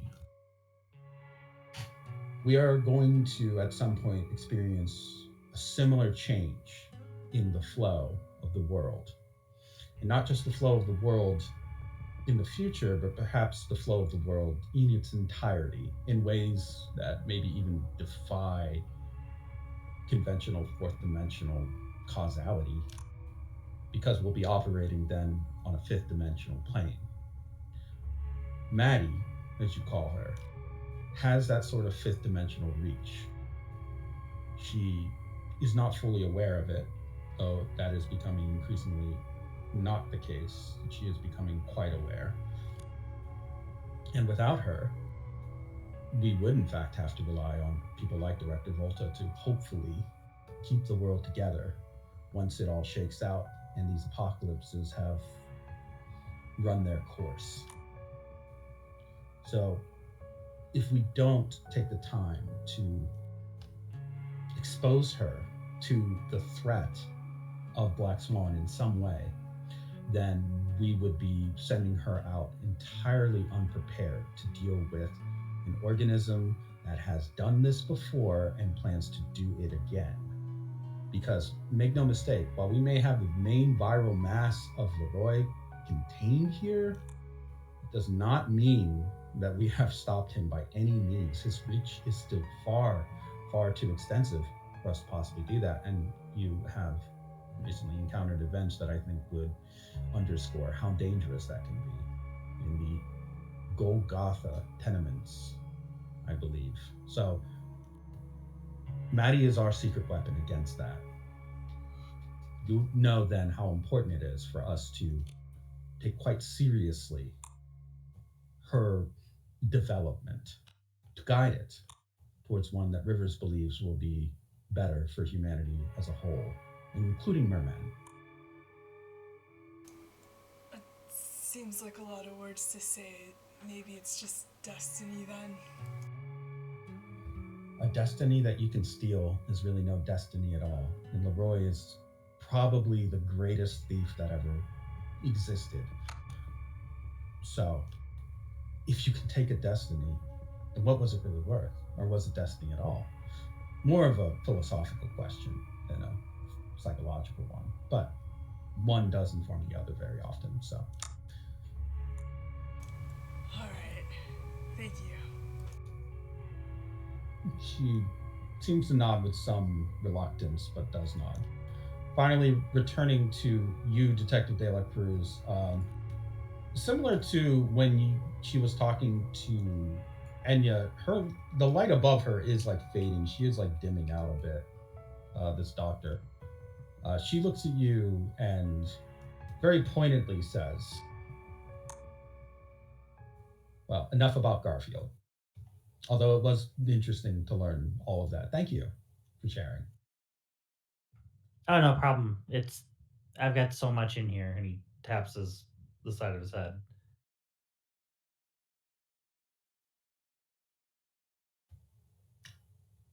I have to ask, There is something here in your profile that I feel is important. You don't eat meat, do you? No. I see. Plants feed off of the dead. Has it ever occurred to you that plants themselves are actually pretty carnivorous in a way? They do eat a lot of biomass in order to grow. Why do you avoid eating meat precisely? I don't know. I just never really have. I just ate a lot of plants. Pretty much any plant. I haven't found one that like hurts me. There's some that just taste bad though, but it's different. Have you considered the appearance that you take on, your voice, your mannerisms, the fact that you don't eat meat, your general upbeat attitude? Do you feel like you're just trying to be the opposite of Avicii sometimes? I mean, I feel like that's something that probably all of us struggle with. I mean, not just me, but because I mean, obviously being officers of the law and trying to help out the city and humanity, it feels completely opposed to what Vici would want. But that's the question, isn't it? If it's really the opposite of what he wants and you are technically made of his flesh spawned from him, including your mind, the way that it thinks, even things like your name, personality, all of it completely, in the words of those who have studied mermen, manufactured to make you a perfect weapon so that you could blend in with society, so that you could infiltrate humans, and so that you could eventually kill and consume them if they are lucky. Of course, that was the original plan. What's happened since seems like it's going against that. But, in this part, it can be very troubling for some people to really wrap their heads around. But do you ever wonder if perhaps you're just doing what he would have wanted by acting as though you do not embrace him, by choosing those peaceful routes that you choose, by doing something like not even eating meat, so that you could craft the perfect persona, the trap that others could fall into, a personality without teeth, that does not enjoy the taste of blood, that does not choose violence as the first option. Would that not be the perfect cover for one of Avicii's weapons? And more importantly, does it ever trouble you, the idea that you may not have full agency over yourself, that you are simply deployed, and that currently, while you may have a thinking mind and personality of your own that you consider to be your own, those could just be illusory. You have within you a great capacity, a great darkness, Detective De La Cruz, one that really is far deeper perhaps than what most humans could fathom. Does any of that strike you as something to be concerned about? She's going to clash you right now. Great.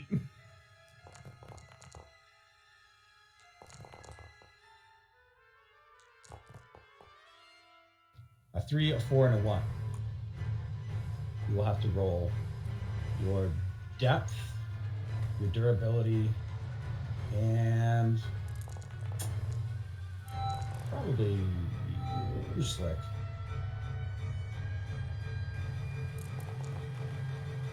You win the clash, I believe. I think. No, it's a tie, I think. 3, 3, 4? Yeah, I think it's a tie. If you got 3, 3, 4 versus 3, 4, 1.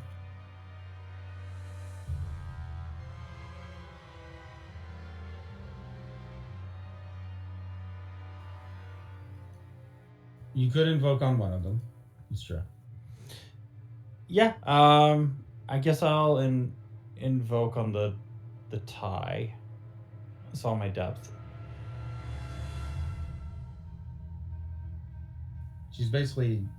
She's asking you point blank, does it ever concern you that you might be a Manchurian candidate?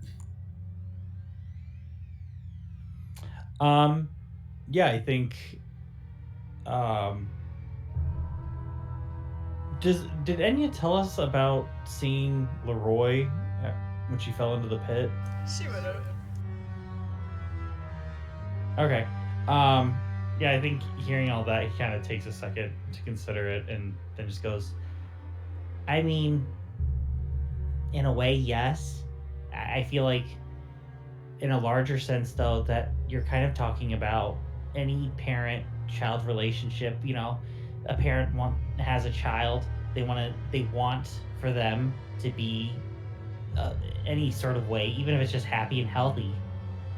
How a parent can only do so much to make that happen. The child has to kind of do the rest for themselves. I mean, humanity, it seems to be a accident, or maybe a self-fulfilling prophecy of Leroy being thrown down into the pit, possibly, it seems. But are is all of humanity just designed so that Leroy can keep himself perpetually fed, like, a stuffed pig, or like a vampire situation? You could argue that nobody wants to be a puppet for somebody else. You, they'd rather see their strings cut, but doesn't mean the lines aren't drawn.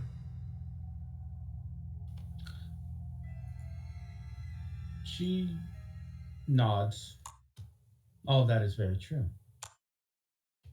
Speaking of parents, Avicii is very clearly your father figure. Have you ever thought it was odd that there is no mother figure? I mean, just one parent, as you mentioned, but really in the creation of a child, there are usually two, barring circumstances such as divorce or a parent otherwise being incarcerated or killed. Typically, there are two parents. But in your creation, there is quite literally just the one, a patriarch. So I find it interesting that you would posit it that way. I mean, some animals reproduce asexually, like starfish, things like that. Very true. I think, in a way, I mean, I guess maybe it seems a little waxing poetic, but all the ocean life is kind of our mothers. Avicii used what was around to shape something new with himself. Hmm. An interesting and philosophical way to look at your nature. That's healthy. The light seems to stop dimming and flickering over her when you give that answer.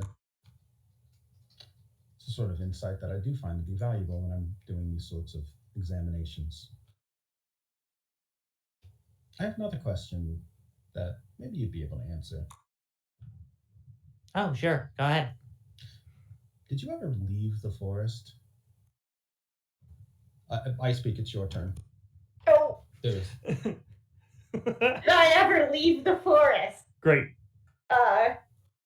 Did we ever leave the forest? She asked you point blank that same question, I speak. Okay. I'm asking you as a DM. I don't think we did. She's just waiting for a response. There was a church. Oh, are you meaning now? This moment. It is your turn, Claudia. She asked you the same question.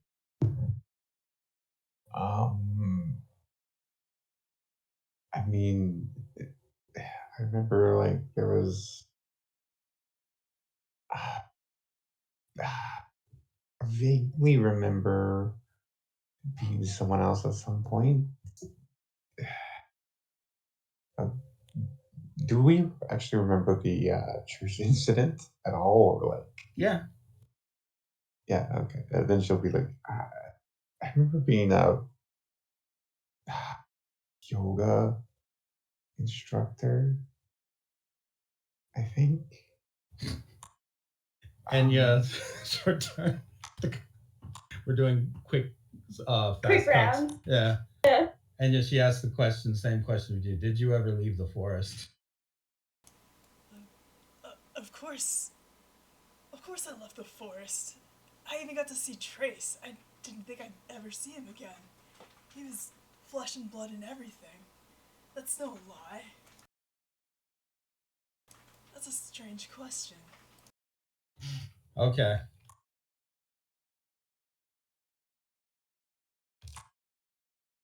Mikey, the question finally returns back to you for your response. I think he was immediately like more aware of the room, just trying to like, okay, there's something wrong. Something's got to be wrong in the room now, because if it's not real, there's something wrong, and I can find it. And he just but outside, like he hasn't even shifted in, like a micrometer, and he just goes, Well, God, I mean, I hope so. I mean, we were being other people or some other self from another time. I don't know exactly how that forest worked. Um, I mean, we came out and we were here, so I should hope so. If not, I mean, I guess the walls will start falling down, right? She stands up, walks over to a small cart, gets a glass, and from a pitcher pours a very clean glass of water, and then sits down across from you and places it in front of you. You seem like you're parched. Would you like a drink, Detective De La Cruz? It's just water. I mean, I think he would take it and take a sip because, I guess they probably have weird stuff that would affect Merman brain here They do. in terms of drug, but he wouldn't know until he takes it. Okay, so you just drink it down. I think he takes a little bit of a sip, and he just goes, "Yeah." So, he goes, "Yeah." The room was the temperatures felt a little wobbly, so thank you. She nods. The truth is, all of us are in a bit of a forest, so to speak. We're in a whole area where this place didn't exist before we existed in it, is how we view it. We have identities that were sometimes handed to us, that drives motivations that seem like they were crafted to guide us towards some end. And we are in this strange, unknowable density of a place, this great forest of buildings, people, and their dreams. So, in a way, I guess you didn't, but then where isn't the forest exactly? Everywhere would really be the forest. I think about that sometimes. After reading the report that your team gave when you returned, how much of what we live in is truly real? And how much of it is created by someone? How much of our identity could be created by someone? The only thing that gives us comfort as individuals is that we are in full control of ourselves, that we have a choice, and because of that, we matter.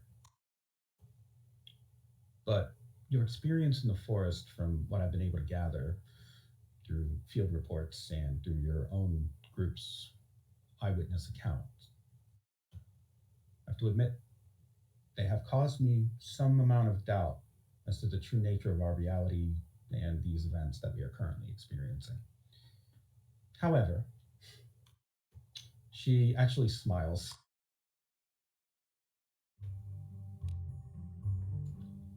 I don't know how important any of that is. Honestly speaking, there are two different schools of thought on this. One, you could completely give up, lie down, shrivel up, and die.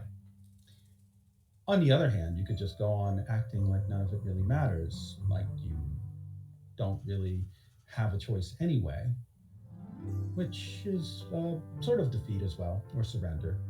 There are some religious schools that actually choose this and advocate for it. I have my theories as to why. Those are usually the two thoughts when confronted with this sort of question. There is a third thought, however, a school of philosophy, wherein we give ourselves purpose, we give ourselves identity, and eventually we find happiness and balance therein. trying to suss out deeper meanings, purposes, fates, etc., etc.,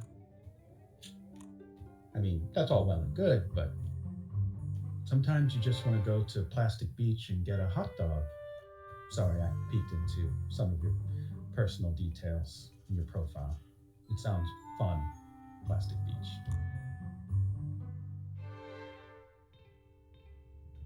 Oh, if you've got time, you should come out sometime.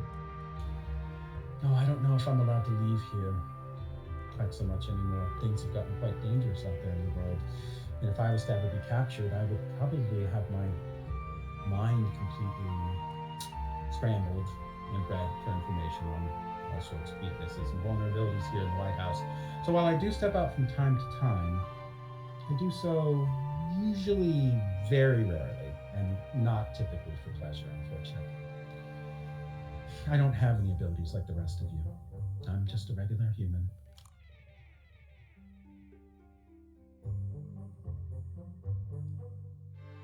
Oh, well, if you ever, I guess, do have enough time. I mean, if anything, you could, I don't know, maybe one of the Dan keys could open up a door right next to the place, or.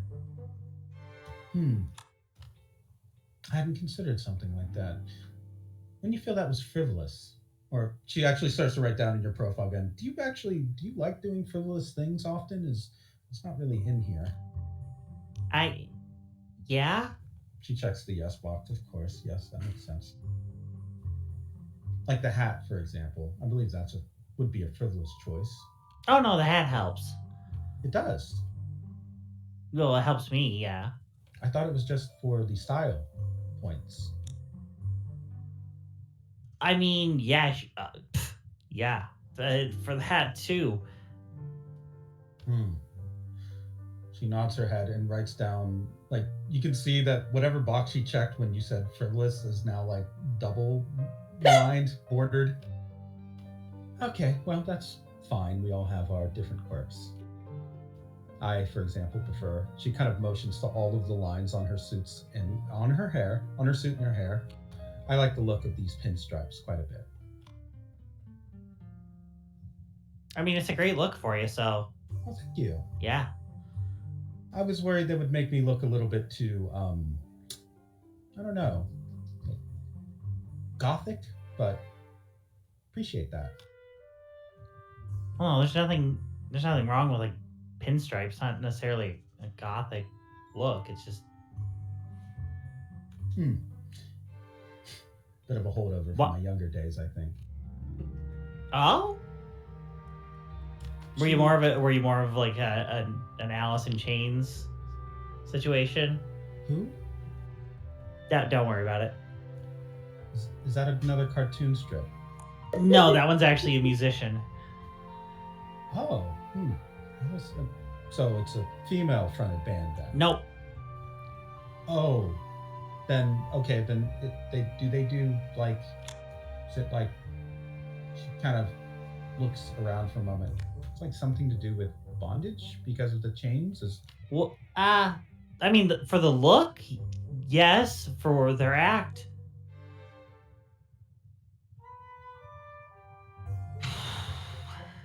Sure. But not as much. You know what? You probably just watch like a music video of it or something. Oh, okay. Yeah, that's fine. As long as it gets through the content filters, I'm sure that will be okay. I'll have to make a note of that, listen to Alice in Chains, and research Garfield. Maybe I'll find a strip that I can share with you on our next session.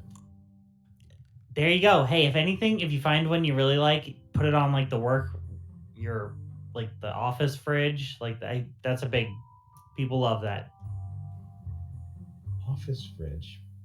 Yeah, don't you guys have a communal fridge here that you guys like put your food in? Usually the front of the refrigerator is used to memorialize those that we have lost in the field in case anyone has forgotten their names due to psychic interference or some kind of cosmic shift that has caused them to be erased from our collective memories. But I'm sure there's room for a Garfield strip. No, don't. I can just put it above it, and that way when they're done reading it, or maybe before they read it, they could get a nice chuckle, and then they could read the names of those who would hopefully never be forgotten, but maybe were due to again, some kind of extra dimensional entity that could have devoured them, name included, the record of which we would only be able to receive through the use of actually primitive shamanistic ritual summoning and channeling, if you can believe that. I am gonna have to. You guys should probably maybe get like a memorial wall and not just your fridge or something. I feel like the fridge kind Not in this quarter's budget. of. Okay. Yeah, sure. But trust me, it's been requested. I can see why. I guess moving on to Ice Peak. Dr. Carinella has written out and printed a prescription for you. What is it? It is seems like, actually it's a medication you probably wouldn't have heard of. Okay. It's called, let's see.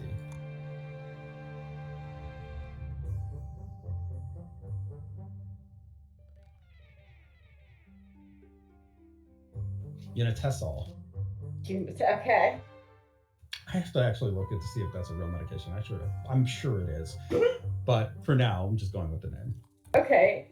This will probably give you the ability to have maybe a better conversation with something else that might be inside of your head. I have noticed that there are certain things within your psychological profile that would fit the idea of intrusive thoughts, but you may not be able to fully tap into them without the use of this medication. I recommend taking just one pill with a glass of water after a meal, and just giving yourself about probably 2 to 3 hours of just solid alone time, preferably in a quiet space. Could I ask for this in a liquid form? Oh, well, certainly. She goes to her desk to retrieve a pamphlet for Unitesol. Thank you. It is difficult to disperse a powdered. I suppose I could put it in a liquid before I drink. But thank you. Okay. Well, you will have to let me know how that works out for you on our next session. If there are any negative side effects, trust me, they'll be listed in the pamphlet for you to take care of. Though because of your very unique physiology, it may not manifest quite so much as what the disclaimer says. I see. And this would. I suppose I should isolate myself. That might be for the best. I did have rather dark urges when connecting with this thing. Trust me, we all have dark urges. Sometimes I really want to punch Dr. Holmes, but I don't do that. She nods as if like this is acceptable behavior. Yes, I understand your needs. You have the information that you need for Unitesol. Claudia, you get the same prescription, but you get a much more powerful dose. Okay. You get also the same general advice as Ice Peak to isolate yourself when you take this, and the recommended time is actually 12 hours. Oh. She's probably like, thank you. You're very welcome. Hopefully the one dose will be all that's necessary, but if more is required or a stronger dosage, we will, discuss that after you have taken your first dose. Okay. That sounds fine to me then. Wonderful.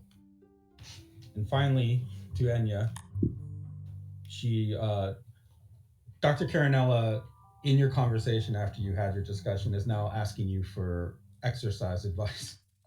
So, just to be clear, if I want to build muscle mass, what sort of diet should I be focusing on, do you think? Everyone's body's really different, and I actually don't know too much about humans. So you're gonna have to tell me what you like to eat that's higher in protein. Well, you could probably just start with the list and just write it down. I'll just edit it. quite fond of fish, actually, and that is a lean meat and high in protein. Yeah, that's perfect, actually. We can work from there. So, just as a side and not as a therapist to patient type of thing, yeah, you could just come up with a list of what's interesting. You are, of course, more aquatically aligned than I am, so maybe you even have some interesting sort of information. For example, I have heard good things about cod liver. Yeah, actually, it's pretty cheap too. Pretty accessible. Just, I'll write you out a thing. And then all I have to do is make sure that they can deliver those supplies to me. Good. I like it. With that, after each of your sessions are finished, Dr. Carinella wishes you well and, of course, asks you to return. She gives you each a small box of some of her baked goods at the end of the session to take home if you'd like. In your case, Ice Peak, she gives you, I don't know, what would be acceptable for someone I was gonna say, does she just blend them up? Does she just blend them up and give you the dust? Just the cookies. Here's powdered sugar. Shake of some sort, I guess. Here's the big shake. It's just electrolytes mixed with blood. The type of sugar water, yeah. Like a hummingbird. She gives you a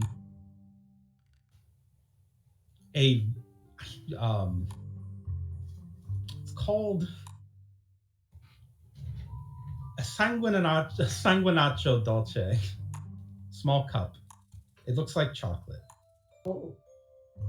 like a chocolate pudding. She takes it very gently in her claws. Thank you. Most people do not take my diet into account. Well, most people don't work at this level, so I'm a little bit more experienced when it comes to dealing with those that have alternative diets. In fact, one of your squad mates was just giving me dietary information that I could really use, or she said she would. I guess I can't say much more about that. Doctor patient confidentiality, of course.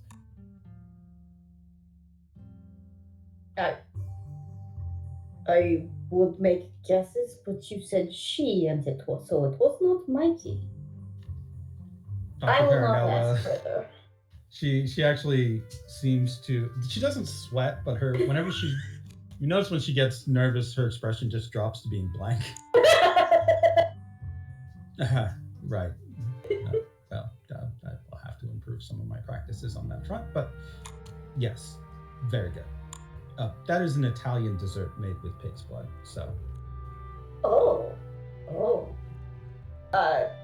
To like open it a little, give it like a sniff, and like get real excited. It is made with chocolate, so you have that.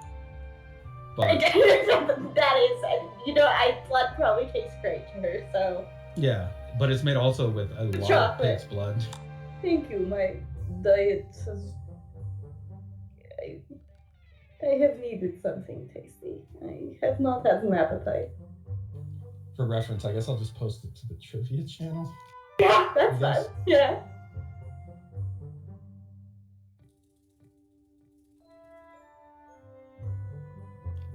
There you go.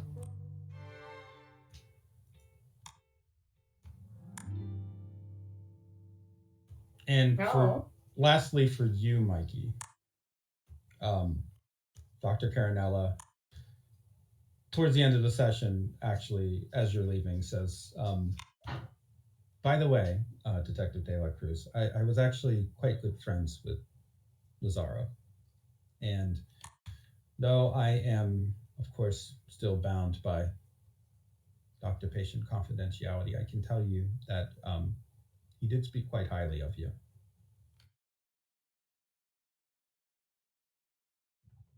Oh, thank you for that. That means a lot. I'm sure. You should sometimes just take a moment to Well, you don't have to always be a police officer, you know, you're just a person, right? So don't forget to sometimes just be a person too. I can tell you, a lot of police officers have trouble with that. Not just mermen, humans, often. Oh, I haven't even thought of myself as a cop first, so hopefully that doesn't start. Well, that makes you healthier than most people who have a full-time job. Very good. Enjoy the vegan brownies. Off the top of my head, would be an excellent vegan dessert. I'm not sure. Just a lot of them, I guess. No eggs, no nothing, but no butter either. But vegan brownies. Simple, but hopefully delicious. No, thanks. Yeah, I'll give them a go. All right. With the combat concluded here, Dr. Caranella walks away with one consequence unchecked. Who wants to deliver the coup de grace?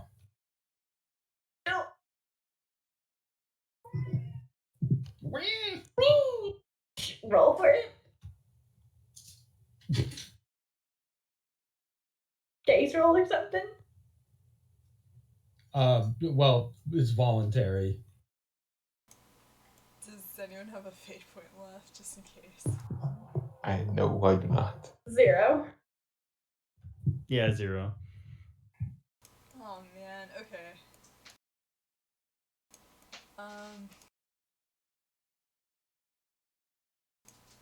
Guess we gotta think of a question real quick here. Yeah. Do we all have 0? Oh, you guys are all out of fate points. Yeah. Jeez, gonna have to get you those back throughout the session, I guess. Get ready for some compels.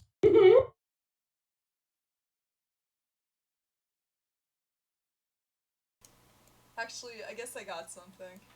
Okay. I actually don't know if it'll count, but Anya's gonna ask for advice On how to. I guess I'll do it in character. Okay. Do some music for you, you go. So, yeah, I killed my partner, and he's got different ideological views now. Do you have any advice for how to seduce a man? Dr. Caranella's face falls completely flat. Keep in mind, I have killed him before. I have technically betrayed him, and it's probably very unforgivable. The light over Dr. Caranella, even though she's not fully in her office, begins to dim. You have experience with men, like, right? I really need this. She's just like slowly brings one hand up in front of her face to guard herself.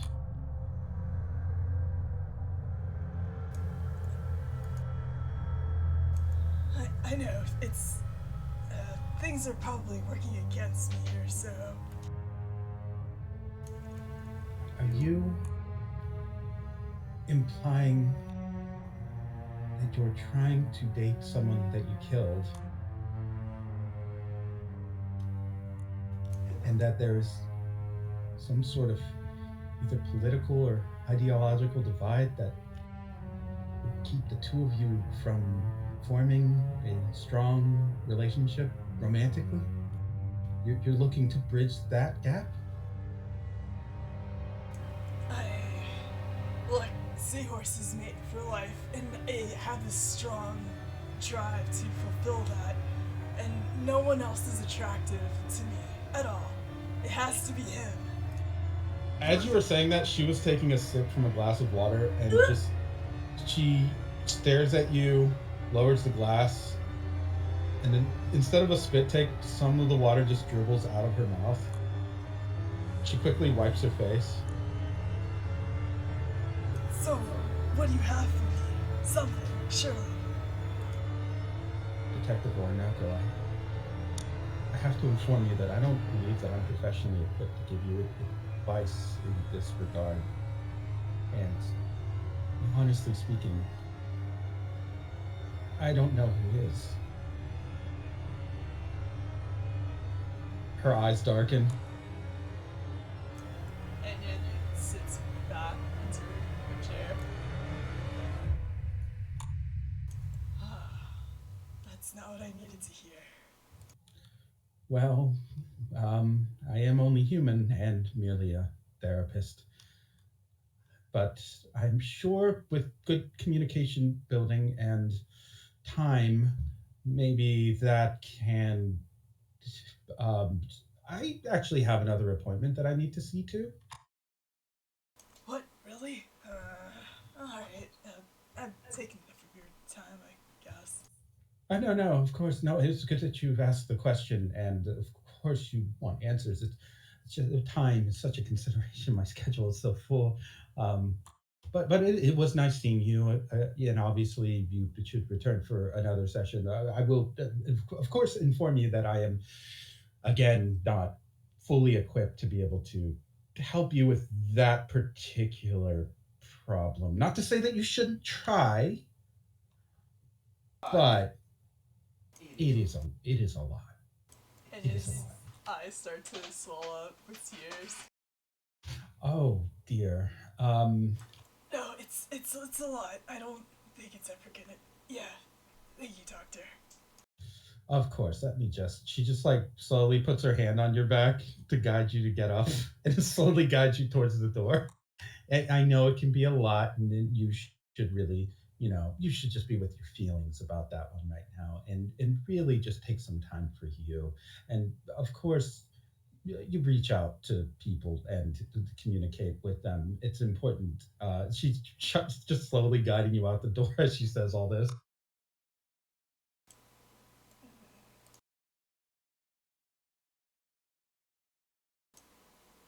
Yeah, she'll back to the lobby. Dr. Both Caranello of them dejected. just is looking through the doorway as she closes it, staring at you. Yeah, and he's just got a tissue. But yes, Dr. Caranella has been defeated. That was a lot for her to handle, even though she had just been talking about the apocalypse, possibly being a mind-controlled agent of a deep-sea horror, not knowing if you are truly who you are. For some reason, that one seemed to really hit her hard.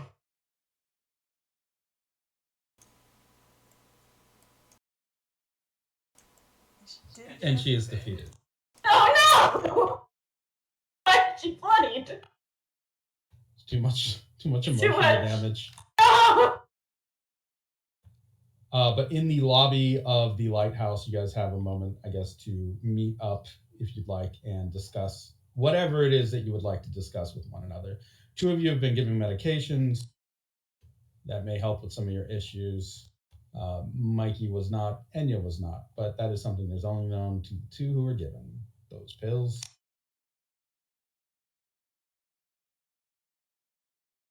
Yeah, so, how are you guys feeling?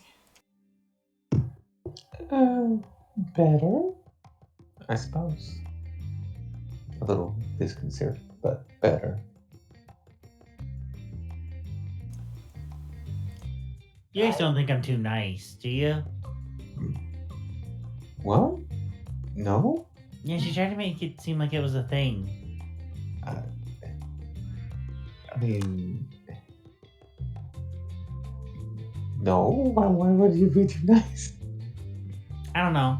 It's just she brought it up, and then, like I said, she made it a thing. And then there was also the existentialism of, like, are we truly ourselves, or are we nothing more than pawns in a larger chess game with Avicii, even though we may not know it, kind of like the Manchurian Candidate. But, like, we're in charge of ourselves. We know our bodies down to the molecular level. So, it's fine. Well, I mean, about that. She made it seem like I'm just a collection of people, maybe different identities packed into one brain. So I'm a little, Wait, you're not a swarm type. yeah, I'm not. And then Oh, so you just have regular like DID. I didn't know we could have DID. Oh, wait, do we all have DID then? I speak. There's two of you. Well, is there another me? Do you guys know about another me? Maggie, are you okay? Yeah, but he'd be about my size. Is there a cooler me you guys aren't telling me about? No. Is that Okay. something you worry about, Mikey? Well, I wasn't. Are you, why are you worrying about it now? Well, now I'm gonna be a little bit not. I'll be better. In some ways, I do think you are too sweet to be real.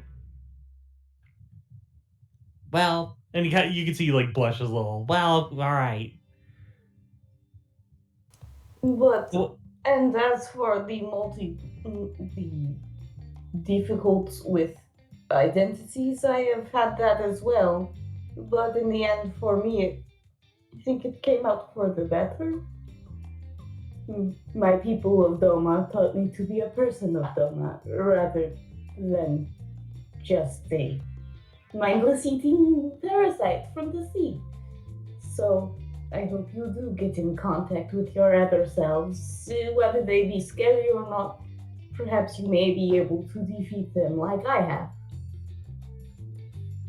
yeah. What do you know about him? Anything? Or I don't know a thing. Every time she would talk about like something, for some reason my heartbeat, like I could feel my heart in my ears every time she said some kind of name or something. So I mean, I know that they are there. And, she told me a recording about something like that. And I know I've had issues with in the past about it, but until now, I didn't think it was that much of a.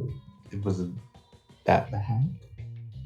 Okay, so that's what you think you said. Oh, What you actually said was like complete babble. That's okay. all you guys would Claudia? have heard from Claudia is just babbling. I think Mikey would actually turn his head to look at Enya and Ice Peak and just be like, she didn't take the. "What? Do we see their medication anywhere? Like, is she holding it or like pocket? Did she pocket it? Because I would immediately be concerned if she's just holding a pill bottle and just went to sleep. Just speaking in tongues. Yeah, I imagine it's- did she have that? What? How many did she take?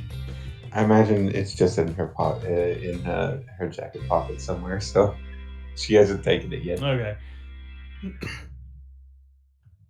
Yeah, I think Mikey would look to Enya and Ice Peak and just go, I'm not much of a brain guy. That doesn't seem like a good thing you should be doing. Whether or not you have multiple personalities. Her mouth is just slurring, right?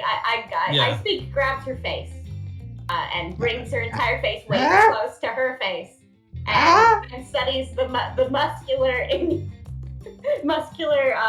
very close, the muscles of your face.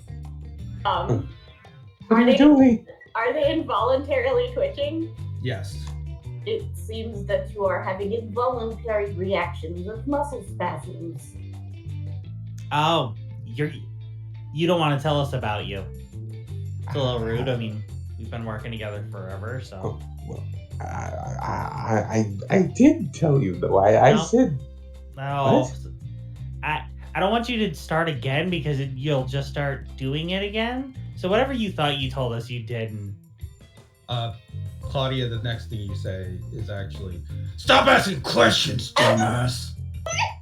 In that voice? Yes. In that boy. Yeah, I think Mikey would go, I think he would kind of like stare for a second, just go, again, turning to like Ice Peak and then you just go, I was afraid this was another Poppy situation. That wasn't it. So that's a little, weight a little off my shoulders, I Well, sorry. Go ahead, Anya. I don't understand voice types at all, honestly. Yeah, I mean, it's all different types of oil and water situations, but that was new. Claudia, give me a power roll real quick. Okay. You're trying to beat it too. Oh, this ought to be. Oh. I would say Mikey's pulled his phone out at this point, not because it's like a spectacle, but because Claudia needs to see this. And With the 2, you can suppress the your body's trying to override you. Like you can speak clearly now. Okay. Now that the rain's gone. Yeah. She's like, what are you talking about? I was speaking normally this whole time. At least I thought I was. Oh no, I should have started recording well before I did. No, you babbled and then you used a completely different voice. It was like this, and I guess because we're all mermen, can I just perfectly repeat how she sounded? Oh yeah. Yeah, I just repeat back to her in that voice. That doesn't seem like me. I mean, it's one of you. Which one of me would that even be? I don't know. You gotta ask. I don't know how this works. Hang on. There was a lot of weird pseudoscience around this for a while.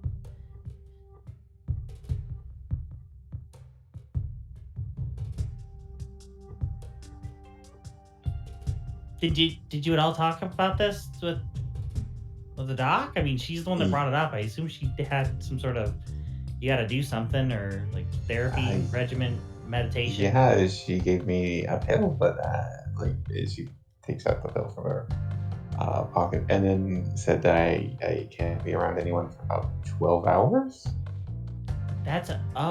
Okay.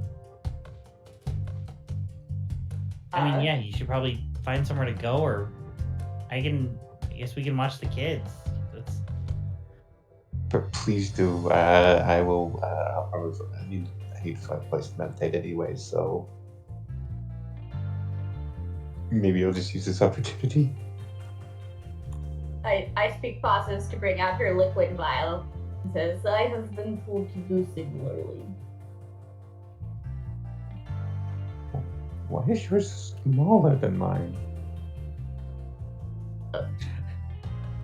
Do you wish me to answer that as a doctor or as a friend? A doctor. Then it is because, one, mine is liquid and of a smaller dose so that I may take it in multiple bodies. Spreading out food amongst my lamprey is a chore, to be honest. As for you, it seems your problem may be more dire than mine.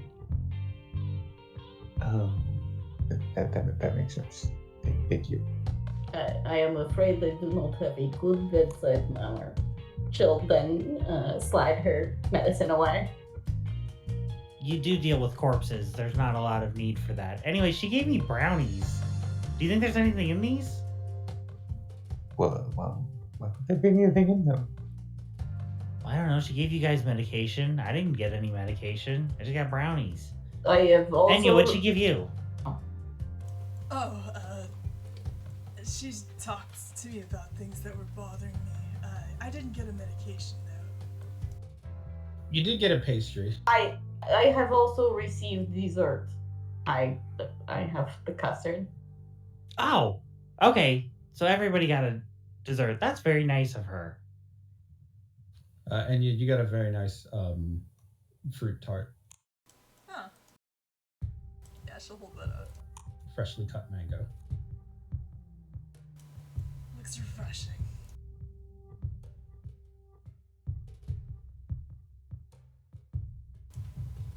I do not believe any of you will like mine. She guards hers kind of... It smells like chocolate. What do you mean? Ew. It's the pig's blood, isn't it? You can literally see her face for a second goes blank as she tries to decide whether to let you try it. I mean, she's fighting her own greed because there's not usually desserts made for her. And the idea of you just trying pig's blood as a prank. And she says, no. Very suspiciously. Okay, that's fine. I'll just have mine then. Would you like to try some? Not particularly, but it's yours. It looks really nice, Doctor. Yes, thank you. I can eat it. She seems very proud of that fact.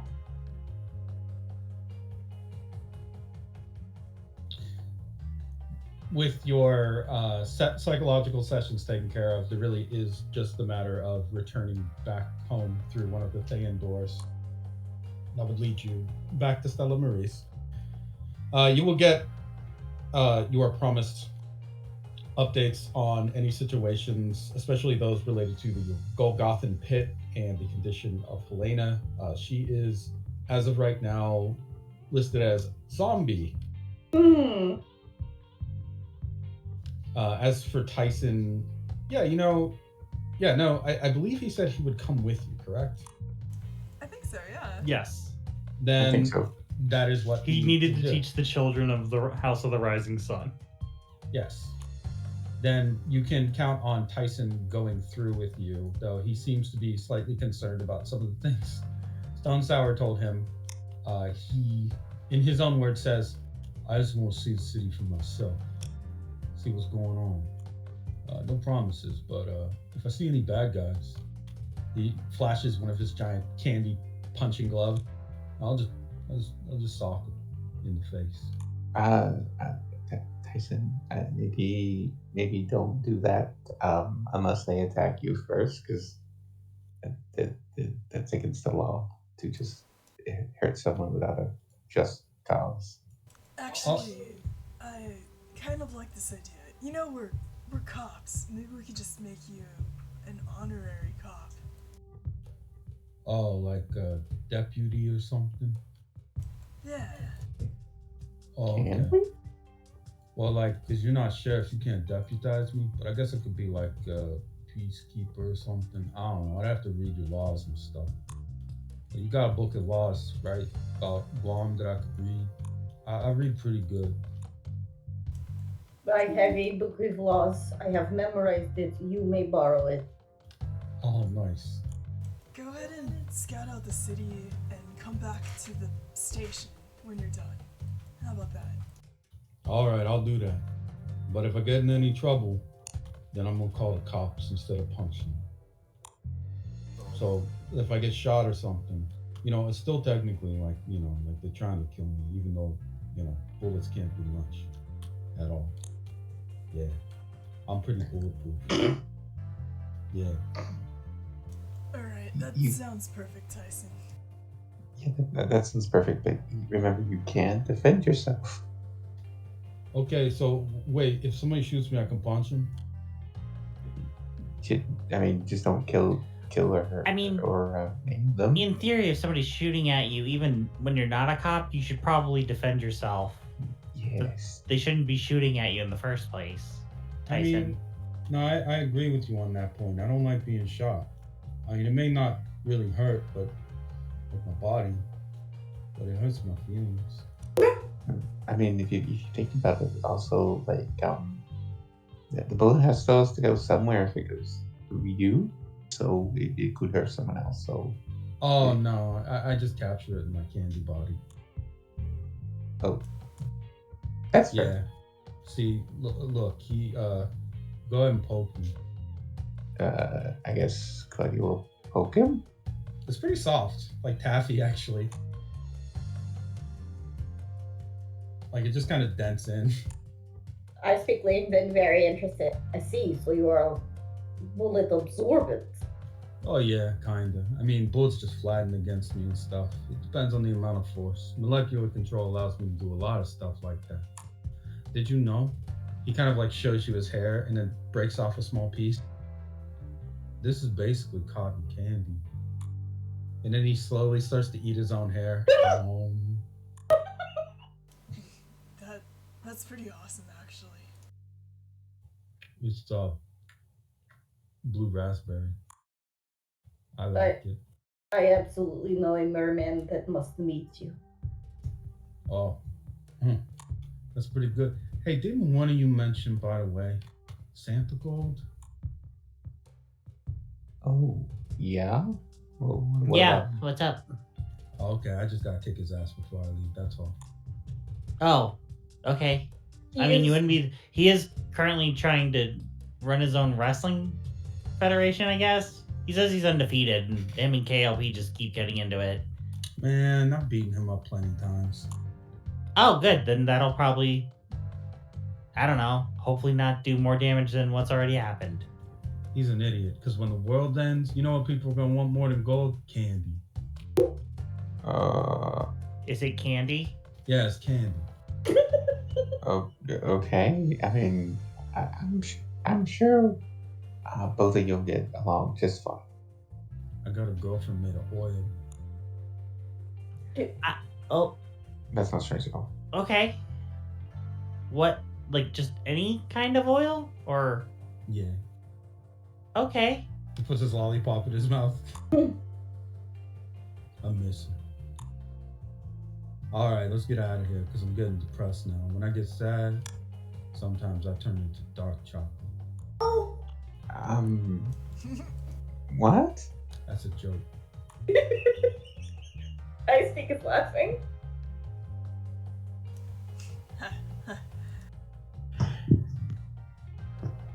It's a good one. Get Yeah. out of here. You guys don't really think that was funny at all. You're just trying not to hurt my feelings, but in doing so, you've hurt my feelings twice as much. But I thought it was quite amusing. It was kind of funny. I mean, Nah, you're Yeah, all what are you lying. talking about? I'm not lying. My first impression of your species is that you're not honest. Wait, He shakes whose his species? head. Us? Yeah, that's right, merman. You're lying to me. That's a little. That's That's not kind of- true. That's kind of hurtful, actually. Well, hurt people hurt people. We're not trying to hurt you. Maybe not. I am actually quite slippery. Will you tell me exactly what you think I have lied about? Well, for one, I don't think you're actually from, like, Germany or whatever. I am from Russia, I know but it. I am also from the bottom of the sea. Well, like, is that the accent that they got at the bottom of the sea? No. I mean, we Would- kind of. Sorry. Would you like to hear the language of the bottom of the sea? Yeah. Okay, I start talking to him, and I just want to see if he can figure it out because he's starving. His eyes go wide. What the hell? That language is horrifying. Is that really what everybody sounds like down there? No, but we can do that. Yeah. We just. Most of them do in fact sound like that. I know, as I was born to attach to creatures, listen in on their conversations and report to the other creatures I am also attached to. Man, you guys are freaky. You just like. What, you don't have a weird moon language? He just puts his lollipop in his mouth and shakes his head. No, not really. I mean, some of the older guys used to talk real funny, like, hold on, hey fella, what's the deal? We're gonna go down to the station and see your old timey gal. Haha, no fella, I gotta go to the taxi jam for the sock hop. Okay, oopsie doopsie doo. Da da da da da da da da da. You know, kind of like that. It was a little bit like that. I mean, okay, wow. What's a sock hop? I have no idea. How do you not? Okay. I have heard that before. The moon is fascinating in how forwards and backwards it is at the same time. Yeah, it's pretty cool. Maybe one day you'll go there. Like, you know. I mean, we are trying to get, well, at least to the outer atmosphere. We've got a satellite to bring down. Yeah, I could probably maybe help with that. I don't know. Maybe. Oh. All right. As you can see that our language from the bottom of the sea is different, there's probably many children of ours that need to learn the language of the land. Oh, I see what you're saying. You're saying because I'm good at teaching people, I could help the children. Correct. And I have I will make the call as it is a child, and I must talk to their guardian first. But would you be willing to meet some mer children? Yeah, I guess. They're not going to try to fight me or nothing, right? Well, they might, but playfully. Yes, they're usually good about being, playful and not actually trying to hurt you. Yeah, where I'm from, the babies can break a man in half. Then what are you afraid of? The babies that can break a man in half. Well, I'm sure they are more tough. How are they also starmen? Correct. So you are probably the best babysitter on this planet. He narrows his eye. I don't know that I love that title too much. What about the coolest guy on the planet or something? Best babysitter is really narrow. The coolest babysitter on the planet? Are we married to babysitters about this? No, just we can say you're clearly the best teacher. Okay, yeah. Role model, maybe? We've only known you for like an hour, so the least breakable babysitter. Not babysitter. The coolest, handsomest role model for the children, guys. Best dancer. I think using like the speed talk, I very quickly would let them know. Come on, guys. He clearly doesn't want to be called a babysitter. He wants to sound cool to the youth. I don't know what laughing sounds like in merman speak, but Ice Speak is doing that. It's a dolphin noise. Clearly, it's a dolphin noise at like 5 times speed. Tyson seems unnerved by the laugh. Forgive me. It's been a while since I left. I will return in a moment. I must make a call. She bows her head and she'll slide off to go call up. She actually does have some contact because she needs to get that blood candy. All right, so you set up a tutoring session with Huff, I guess, and And I just assume all the orphans. I would have talked to their guardian first, because they are children. Okay, well... I'm talking to KLP. KLP agrees to the proposition, but notes that they've been through a lot lately, so this new guy better not be weird or nothing, or I'm gonna get violent, are his words. If they're a weirdo, I'm gonna kick their ass. Perfect. No notes. We got it. I would say he is less weird than me. That's still pretty weird. Well, you have your options, but I believe he will be unbreakable. Unbreakable? Holy shit. Alright, I'll meet him. He better not do anything weird, like I said. Because if he does, I'm gonna kick your ass too. He mostly gives out the candy. Yeah, that does sound like a weirdo kind of guy thing to do. He's giving out candy to kids. What kind of weirdo are you bringing around my kids here? He is made of candy? What the fuck are you saying to me? You will meet him. I don't like this at all. He just hangs up.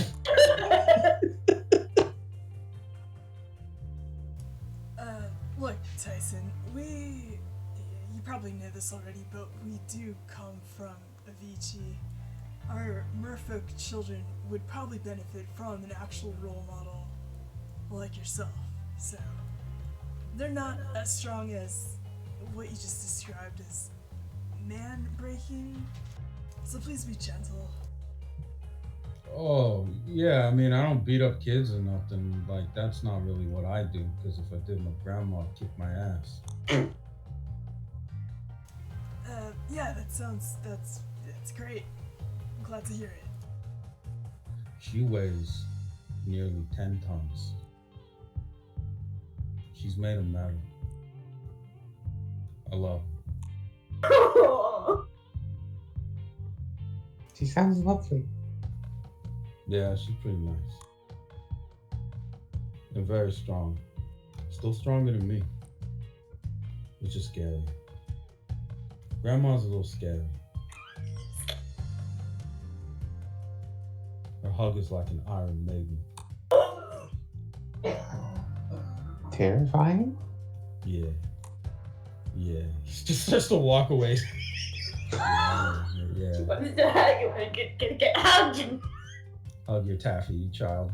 Taffy Taffy candy, child.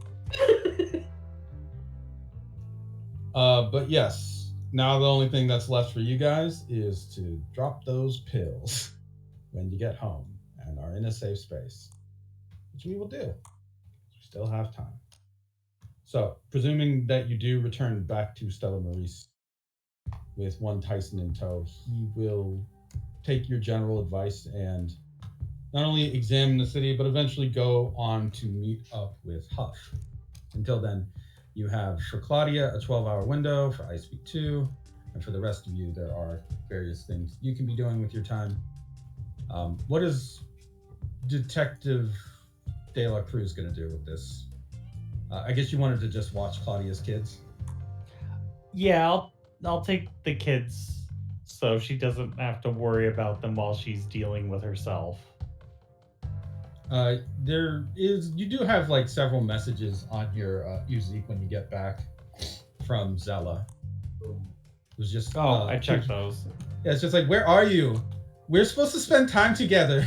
You almost died, you idiot. I should just kill you right now anyway.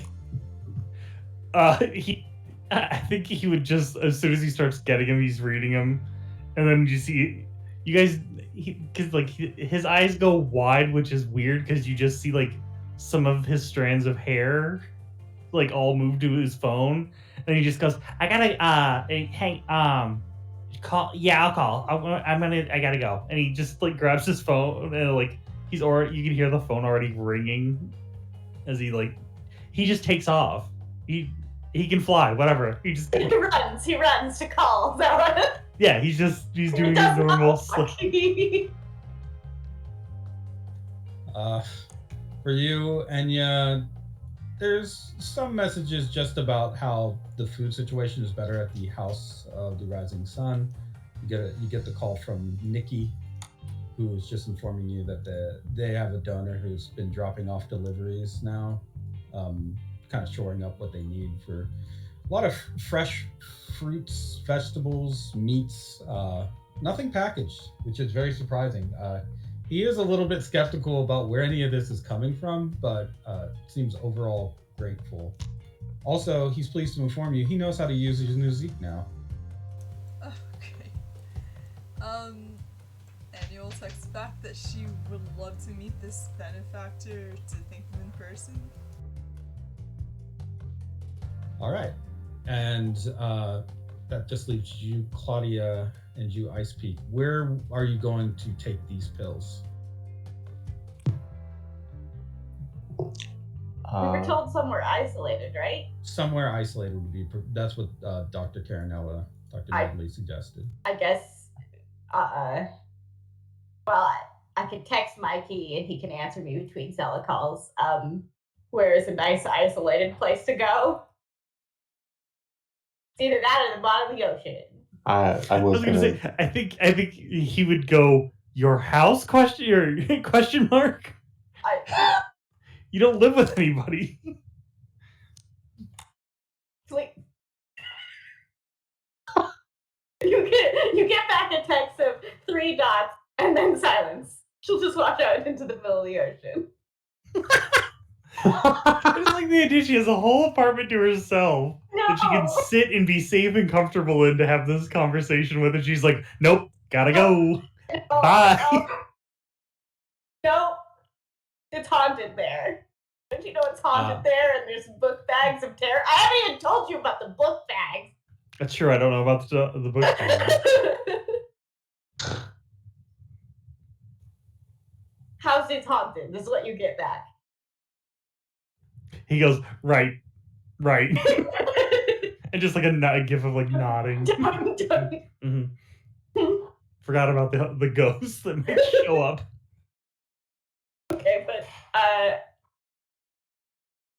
I guess I will just wade out into the sea to find an isolated spot. We're supposed to be like connected to the sea anyway. How far away from the shore do you go? Pretty far, I guess. Far enough that you couldn't see people that are on the shoreline? Yeah. Okay. Yeah, well, then you go out onto the water and take your pill, I guess, once you're far enough out. Yeah, well, yes. Okay. I'm not going to think of the logistics on that. Well, you just distribute. I mean, you could always just find like a small island out there as well. There are many different little dots of land that exist as like very, very small islands. Kind of okay, I'll find a very tiny island, like just a rock. Right. Yeah. When you take the pill, Universatol, it normally would probably take a while for it to kick in for a human, but because you can control your circulation and you generally are several small bodies, it probably hits pretty quick. You find yourself face to face with a lot of different things out there on the water. This is almost like a hallucinogenic type of experience for you. You see several bodies just like float up that you know really wouldn't be there normally, just dead bodies. Do they have like actual signs of like water decay, or are they no? They're like pristine. Yeah. Okay, that's weird. Guess I'll, even though knowing they're not there, I will reach out to try to gather them from the water.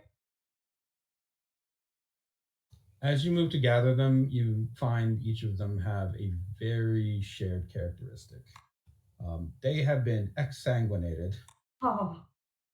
They are all completely without any blood in their body. They're just super pale. It looks like they have small slits along the side of their neck. Mm-hmm.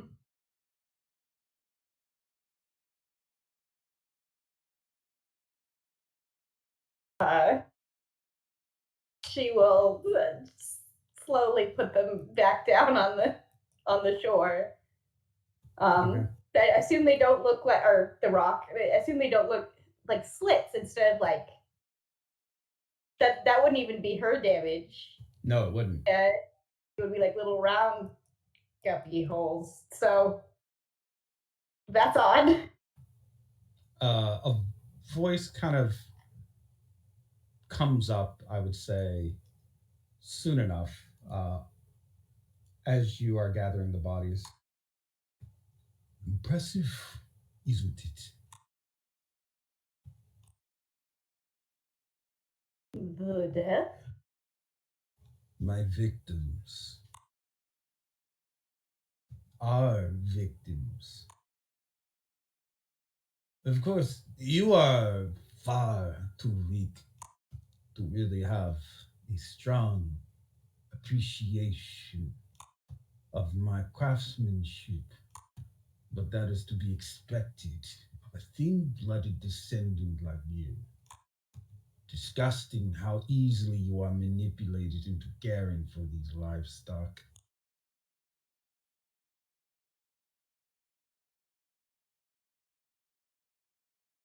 Is it so wrong to want a family that will not eat you? Family? What foolishness do you speak of with family? Why waste your time or theirs when they will die soon enough? You must be soft from your living in those cities with the human prey. What a fool! What a fool you are. You feel arcs of electricity begin to creep over one of your shoulders and then solidify into the shape of a hand that clenches at your shoulder and presses in on it, burning it with electrical power. Ooh. Uh,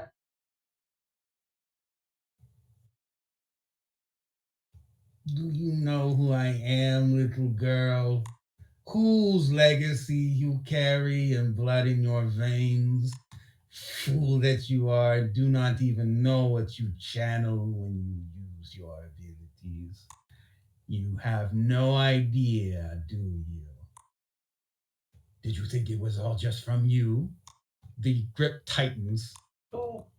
Useless little kitten. She presses you down further. Why do you waste my time? Why do you waste my legacy? I speak starts to let the ghost the person talking to her's hand press into her body, which squirms into eels. Uh, I do not know your name, so speak it. Why should you? You don't care to know your history very well. You do not even know the name of the spirit that haunts you. The spirit who could tear you apart piece by piece if I wished. I could do it in a matter of seconds or faster than that. You have no idea what I could do to you. You have resisted my call and urging, but now that you have taken the little medicine that the stupid human has given you, you are completely at my mercy. I should leave you destroyed and shredded to nothing but ash that can spread along your precious water. What would you do then, never knowing the name of your destroyer? Would you in the last moments go, no, please don't do it to me. Oh, I sure know the people, I love them.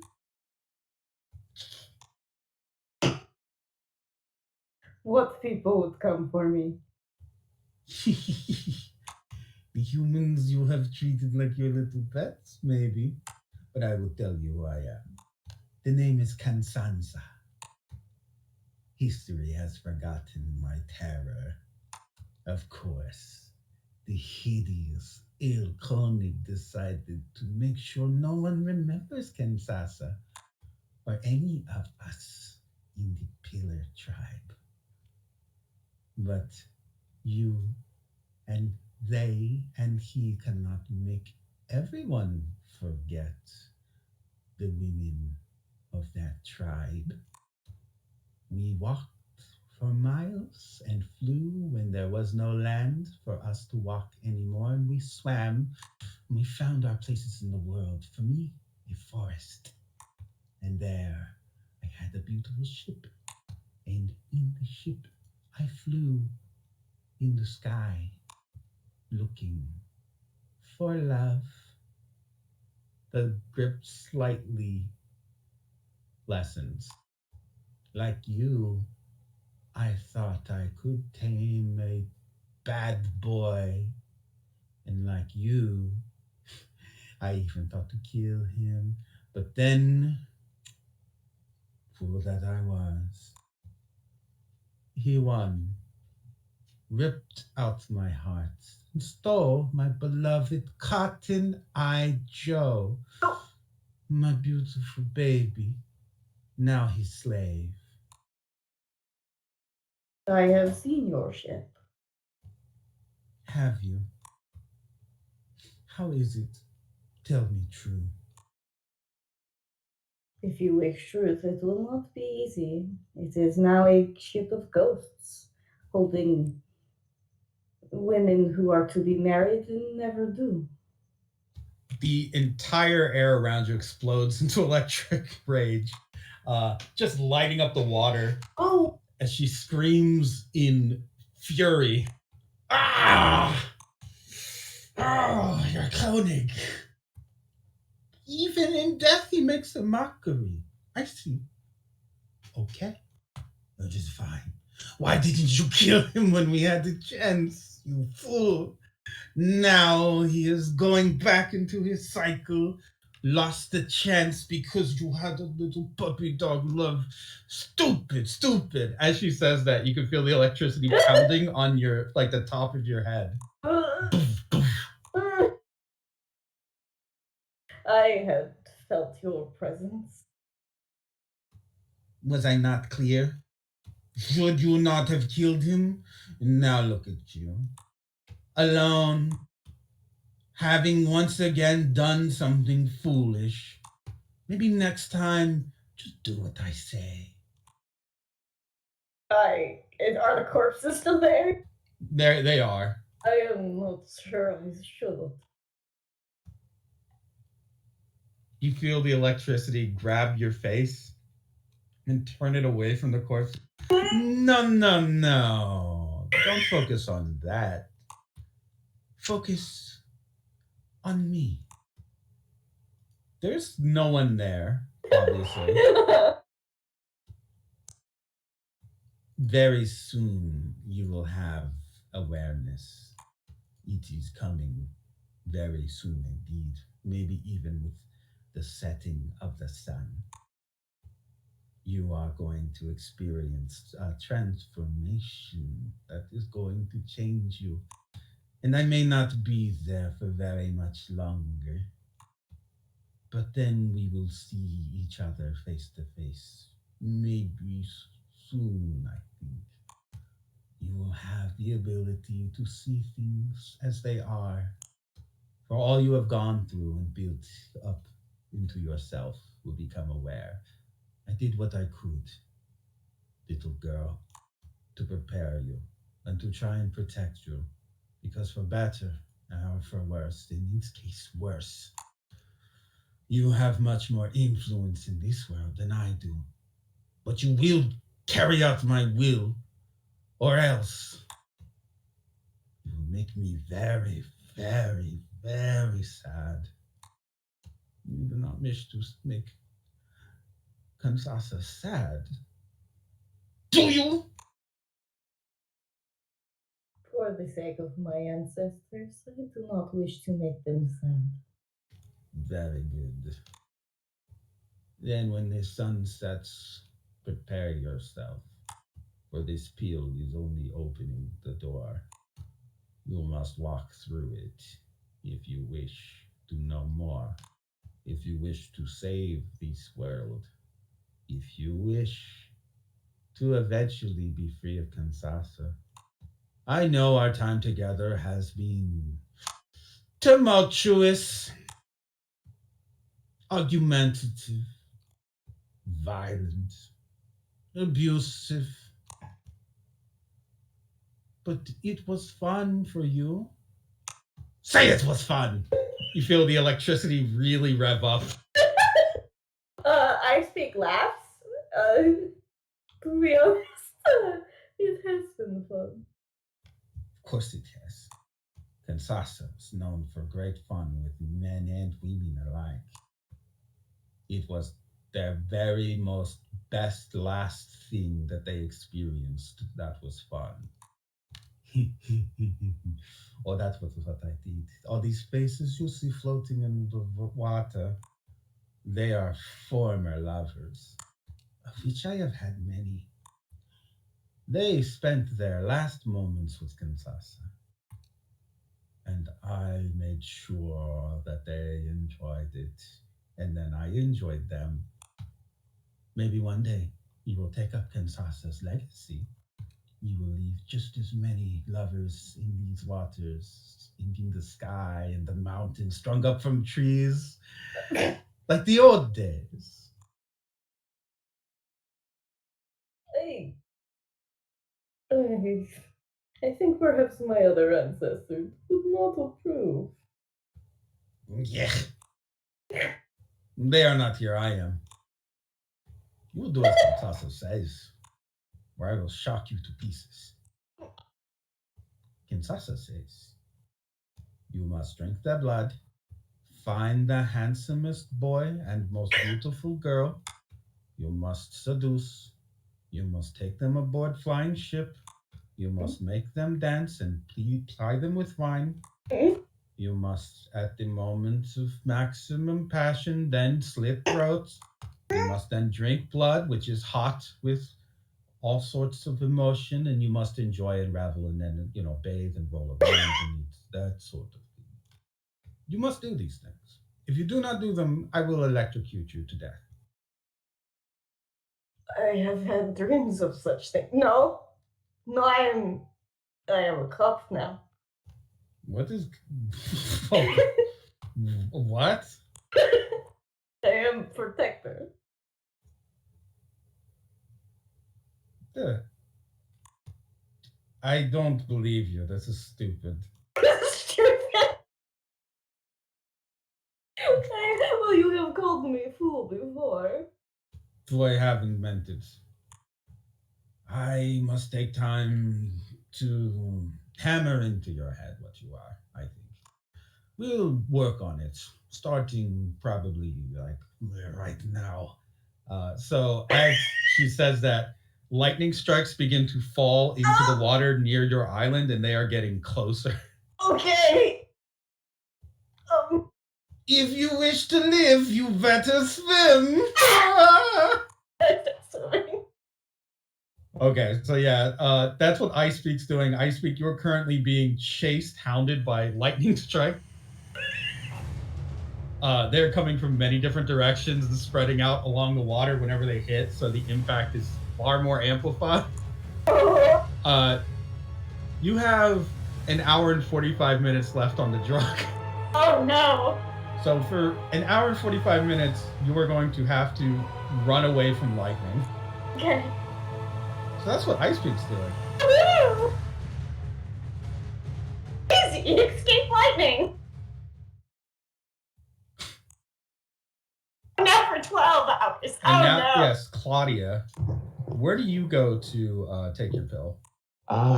She probably picks like an island with literally nobody, an island nobody ever wants to go on and will ever visit whatsoever. Swim by you to shoot electricity. Big. Yeah, maybe you see it in the distance, like just a freak electrical storm. Weird. Oh, must be the Midnight Isle happening all over or something. So you take your pill? Yeah. Okay. Just like with Ice Peak, when you take it, it kicks in pretty quick. You are seated kind of peacefully on the island, I guess. And yeah, kind of meditating. Yeah. And across from you, beside you, seated in a similar position to you, it's a figure that slowly comes into focus. Kind of looks over. Who are you? The figure seated next to you just kind of looks at you, seemingly a little sad, but says, "You know me." I don't think so. She kind of like rolls her eyes.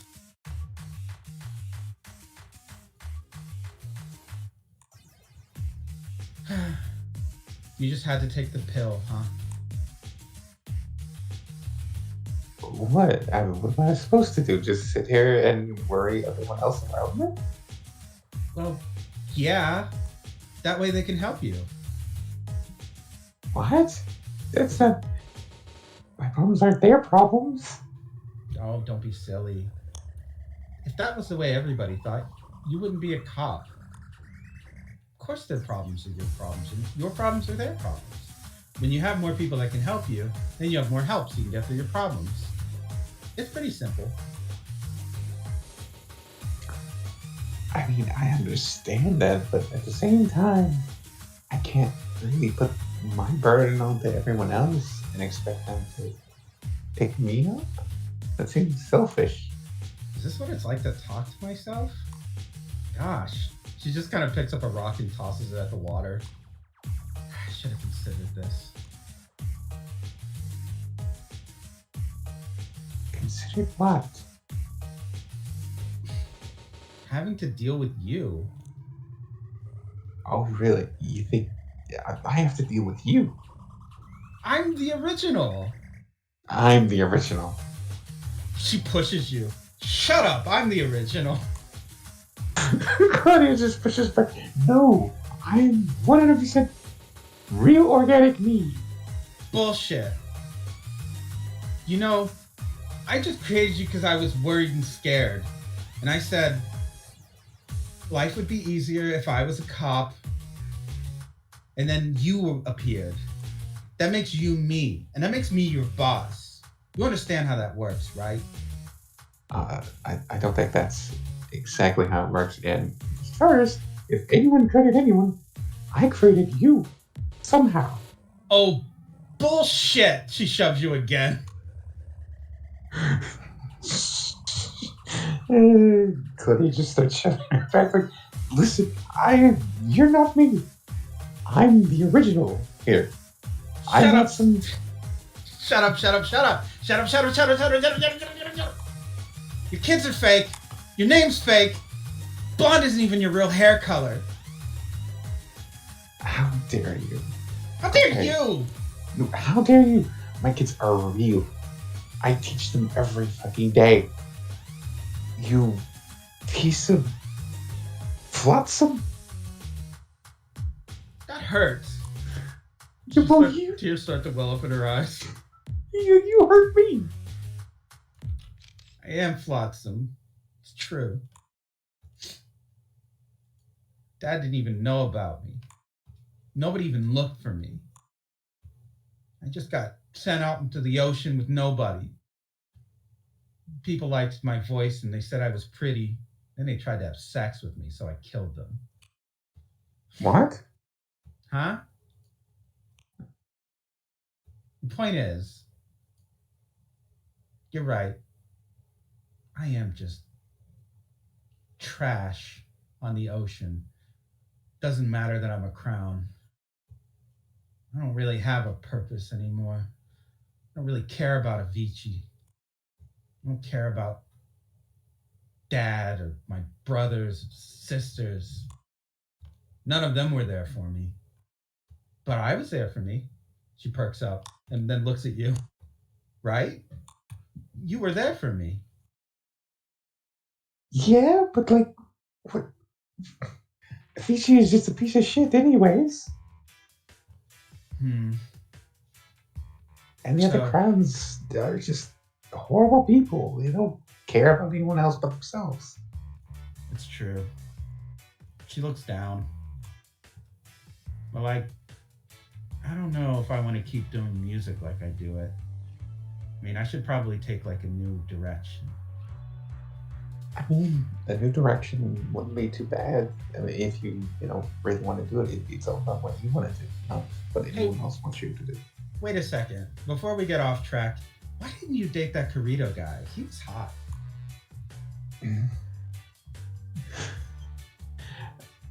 I have someone else in mind, and also, he's dead right now. And yeah. She slides up close to you. Wait, who else do you have in mind? She gets a sly smirk on her face. You could tell me, because I'm just you. It's a samurai, okay? Oh, her eyes flutter. Oh, and she covers her mouth. So forbidden. You know they try to kill us, right? Like, they really tried to kill us a lot, and I had a few try to kill me a lot. I'm aware. I'm very aware. So it's like a Romeo and Juliet type of thing? A little. She's covered. She puts her hand over her chest and then just stares at you like smugly. That is so cute.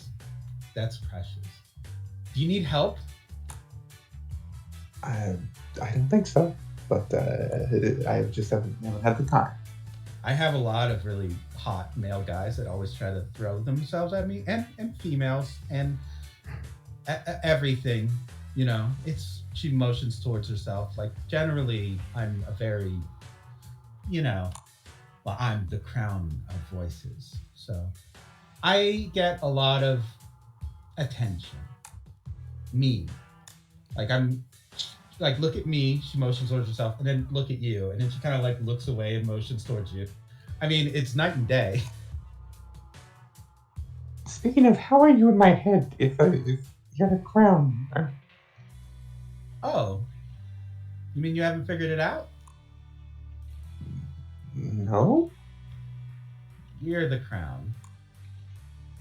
What? We're the crown, silly. We're the crown. How is that possible? Because I'm pretty sure the last time I saw you were on TV, and definitely not me. Oh, it's all just smoke and mirrors. All of it. She looks at you very closely. You really didn't know? No. Good thing that doctor gave you those pills then, so that you could figure it out. And now that you know everything I said is probably true. And not only that, you're really deadly. Like, I was there. I actually spoke through you, and you killed that guy. Told him to die. Who else has a power like that? Is it frumpy detective Claudia Cornell, or is it hit pop star Poppy? But when I went into that room with you, everyone saw you, I think. Oh God, I can't be sure now. We can make people believe anything we want at all times. I mean, right now, there's probably people watching your imaginary kids, and they think they're real.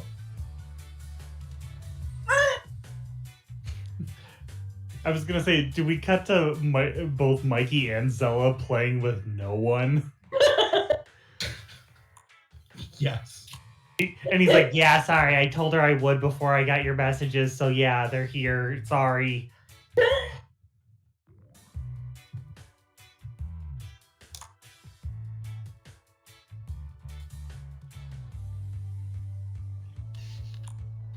Poppy seems almost like proud of herself.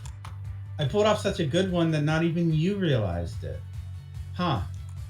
That means I fooled myself. Maybe that means that I can help myself. I'll tell you what. From now on, everything you say will be real. There's no reason to question any of it. Your kids are real. You're really Detective Claudia Cornell and not Poppy. I'll even do you the extra solid favor. You feel actually part of your body begin to rumble as a growth exits your shoulder and then flops out onto the island. Poppy looks down at it and then looks at you. See that? Yeah? She picks it up. This is me, in a way. I'm gonna leave you to do what you do from now on. I'll be this. She holds up, it looks like a flesh bag. I'll be this. Okay. And I'll talk some kids into being your kids. And no one will know the difference. You can have the beautiful life you've always wanted.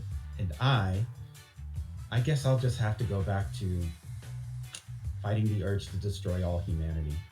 Since I'm being rejected here by my other self, I don't know that I have another option. Because this is what I was born for. Unless She holds up the flesh bag. You have other ideas.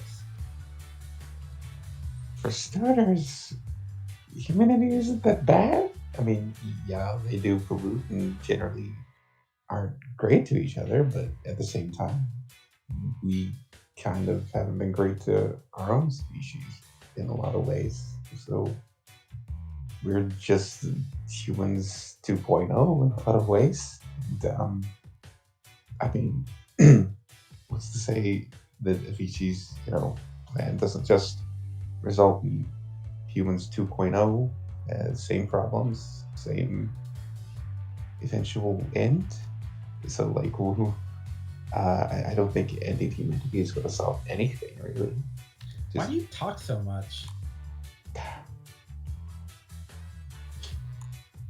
She just stares at you holding this, like, oozing flesh bag. It looks like a Cronenberg-type nightmare. I guess just because I'm nervous? Oh, why did they make you nervous? That sucks. Huh. Well, maybe it works out. Like, maybe people like that. Maybe because you're nervous, people think you need help. Could be a smart tactic. Should I be nervous?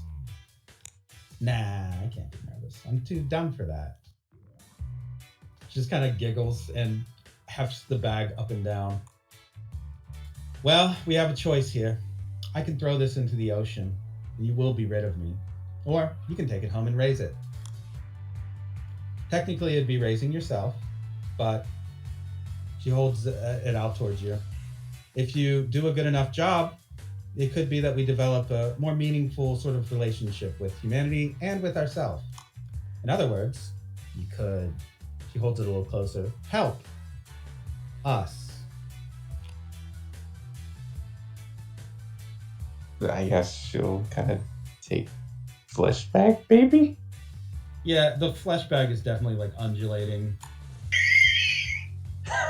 You probably shouldn't let anyone see that until it fully develops, otherwise it's going to freak them out. But if it works out, then maybe we'll have a shot.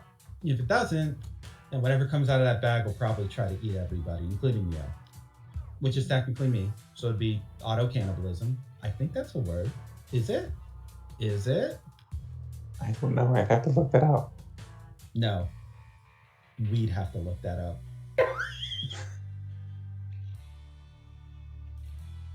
True.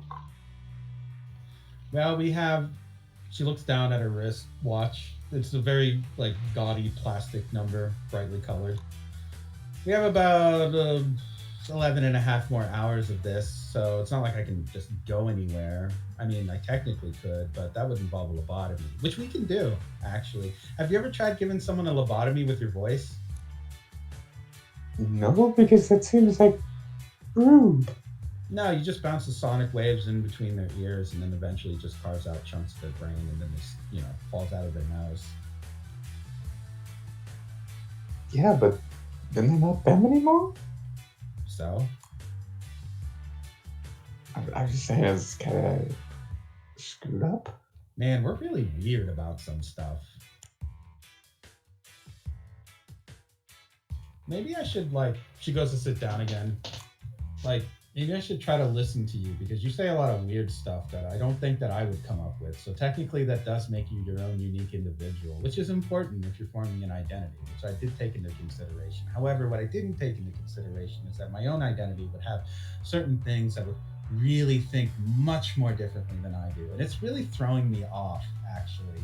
I wish that weird therapist was here because she'd probably help us to figure it out. But because she isn't, it looks like it's just down to you and me, which is technically a conversation someone's having with themselves. So I'm not sure what sort of resolution they could come up to. But on the other hand, it might mean that they have a more, I would say, in-depth kind of discussion, like a communication between two halves of a brain or something. Or it's just a matter of really digging to the core. So for example, I could just talk to homeless people into being your children or something. Do you want, okay.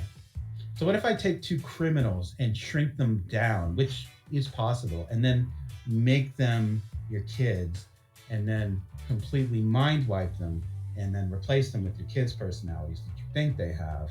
Or she looks at you slyly. You know what? Never mind. Your kids are real. That's a lot to take in. No, don't even think about it, really. It's going to hurt.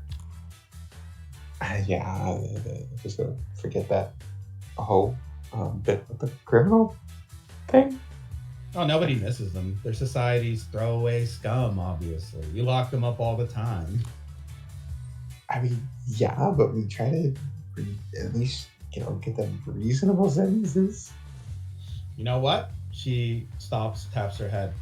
The drugs that the doctor gave you are just really strong hallucinogenics. So this conversation isn't really happening and nothing I've said is real. And then she winks.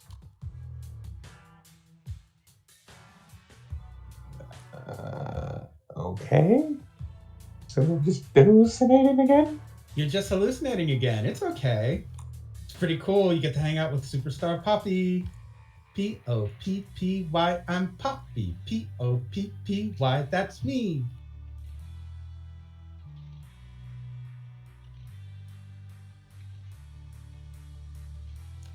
Say it. Say Poppy. It's me. Say it. Come on. She's clearly just starting to struggle and Poppy? Poppy? Poppy. That's us. Me? Us? Yes. We? She kicks her feet. This is gonna be great. Hey, I should call over some cool people so that they can come hang out with us. She throws her head backwards and then just starts emitting an ear-piercing shriek. Oh dear. Oh no. Within a matter of, say, 10 to 20 minutes, some boats start pulling up towards your little rock island. Oh no. The crews of those boats look like they are fully zombified, like they are very much under the sway of Poppy. Some of them are starting to walk off with like food supplies or bottles of liquor, things like that, bringing like nice furniture, setting up the island to have a pretty much tropical resort feel. You notice that some of their ears are bleeding as well. She's just kicking her feet and smiling. Oh dear. She doesn't really know what this at this point.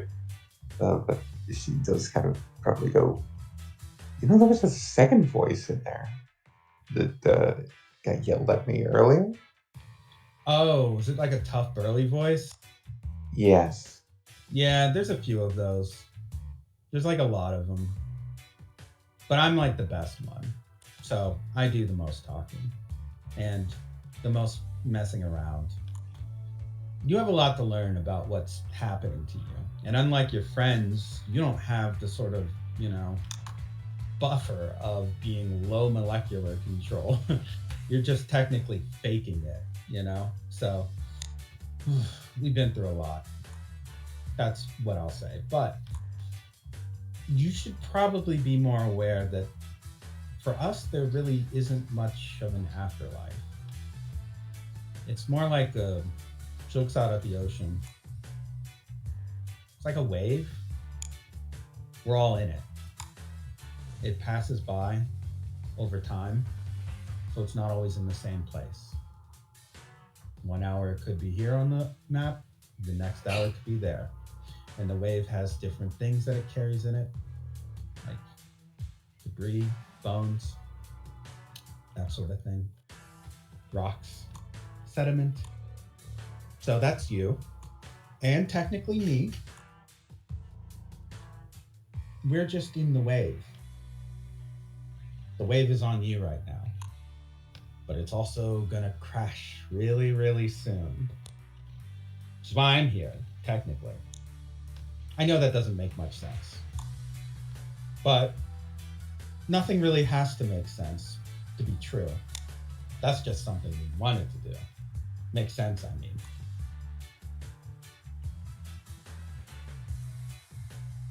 She shoves a tropical cocktail into your hand after she says all that. Might as well drink up. Cheers. She slowly kind of drinks up, like, okay. This is a little heavy. Oh, did they put too much tequila in it? No, I meant the conversation. Oh, yeah, just forget all that. Like I said, you're on drugs right now. That's true. It is. It's really true. You're on drugs. She just laughs and drinks her own cocktail while like zombified crewmen are just kind of like rocking back and forth, groaning. Love Bobby. Didn't you think we should let these people go back home? Oh, they're also hallucinations? Don't worry about them. Yeah, they're not real. You sure? But you took the drugs and you said it yourself. Everything I said doesn't make any sense. It's because of the drugs. This is why you shouldn't take drugs, officer. Isn't this the sort of thing you try to tell kids not to do? And now you're on drugs in the middle of the ocean with Poppy and a bunch of cool, somewhat ruggedly handsome sailors who are serving you liquor like you're queen of the pirates. You might as well enjoy the experience, because if you keep trying to resist it, you're just going to have a bad trip. Don't want that. I mean, yeah, but what if they are for you? Like, these are good people to be hurt. Well, the thing is, if they're real, that means you're not. You know what I mean? So you have to decide. Flip a coin if you want. Are they real? Or are you real? Which one do you think it is? 10 seconds. 9, 8, 7, 6, 5, 4, 3, 2, 1, 0. Which one? Both of us are real? That's wrong. Gotta choose one or the other. I can't choose because I want to be real, but I think they're real too. They look like they're bleeding. Okay. I guess you need a fourth option. Your vision fades to black and the sound gets very, very muffled. Oh dear. None of us are real. How do you like that one? Not at all. 11 hours, 15 minutes. I wonder what'll happen. Who knows? Night, night. Claudia, you are left in complete silence and darkness on an island. Oh, good. All you can feel is the cold in the air. You can't hear anything. You can't see anything. It's just nothing. And that might be the condition you stay in for the duration of your drug trip. But you are isolated at least. That's Claudia's trip. Yay! I'm dealing with non-existent kids. That's fucked up. The kids that she's been raising for like how many years now? Oh no, the kids are there. They're real. What? Yeah, they're real. They're not real. The kids are real. You got real kids. You're taking care of real kids. Real? You sure? If one of them walks towards traffic right now, are you gonna just say they're not real? Well, obviously not, because I think they're real. Obviously, you gotta go get them then. You're gonna save those kids. They're real. Save them kids. Save those kids. Speaking of Enya, you get some information once you talk to Nikki at the kitchen of the House of the Rising Sun. He tells you that the lady who dropped off the donation seemed like she was in a hurry, and when last he spoke to her, since you want to know more information, he doesn't have any contact information for her. She just seemed to want to know where the local park was, and then left in a hurry. Oh, did you tell them? Nikki just kind of nods and yes, of course. It's just sometimes some of the guys sleep out there, so I know where it is. Yeah, I sent her there, and she probably just wanted to enjoy the outdoors. How long ago was that? It was maybe an hour or so, I think. There's a chance they're still there. Maybe I can catch them. Oh yes, very good. Well, if you see her, she has very striking orange hair and wears a face mask. She says it's because she works with a lot of sick kids. Oh, well, that's pretty easy to remember. Yes, she's dressed like a nun. Because she is one. She knows her Bible very well. Well, suppose some of them are alright after all. Yes, of course. I'm religious myself. Now that I've had time to be on the land, and I even go to church every now and again. They seem to like me there. Alright, I'm gonna leave the kitchen to you, Nikki. Keep it up. I'll be back shortly. Could I make a strange request? Oh, yeah, of course. It's difficult to get cookies with our donations. I have a strange hankering for cookies and milk. Do you think you could maybe buy some cookies for me? I could try to pay you back, of course.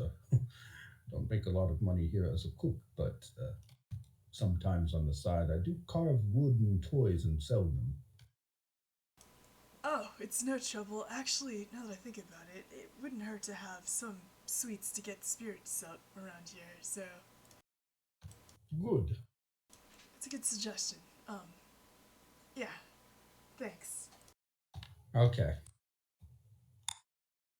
At the park, um, if you go there kind of directly, assuming you do, Yeah. you see Mikey and Zella. Seems like Mikey is. Seems like Zella is mostly just talking very quickly at Mikey. And Mikey's general reaction, I'm guessing, is to just smile and nod whenever Zella goes on one of her rants. Um, she likes that because he's a good listener. But in general, yeah, she's probably just complaining about how some of the samurai on the island have no honor and they're just here to cause trouble and they're basically thieves and criminals and they bring shame to the title samurai and they don't even care. And quite frankly, I'm thinking like maybe I should just take them down in a duel and really show them the strength of the Higashikaras. But then I'm like, well, my boyfriend's a cop, so I shouldn't get into random violence. I'm not technically a samurai, so it'd probably be assault. And then some of them are just real lame. So, but like she kind of like turns towards you, Mikey, and just kind of like runs her finger along your chest and says, "But you'd look the other way, right?"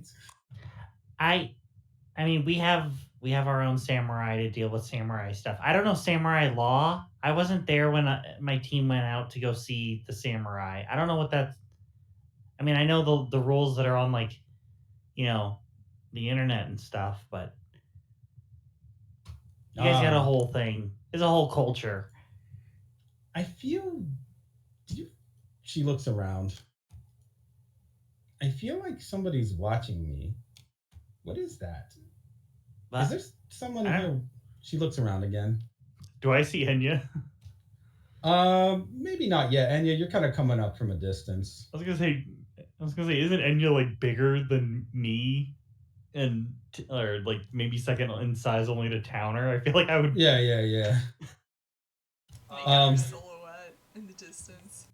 so Enya, as you're coming up in the distance, you see someone behind a tree staring at the direction of Mikey and Zella. Very, it's a tall woman. She is just staring. Oh, there she She has not that token, different one. Oh yeah, the new one. The new one. Where is it? Oh, I gotta track it down. Anyway, you do see a woman, as described by Nikki. She does have strikingly orange hair. There you go.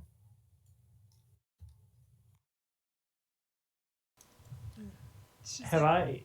Oh, I was gonna say, have I ever seen her in not the sheet? You saw her very desiccated, sewn up face. It looks much different from like what she looks like right now. Same height though. Okay, so I wouldn't immediately just be like, No, it's just in theory. what you see kind of is it just looks like they're I mean, are you doing it sneakily looking or I mean, he's got like 360 vision, so I feel like he would eventually like catch the nun.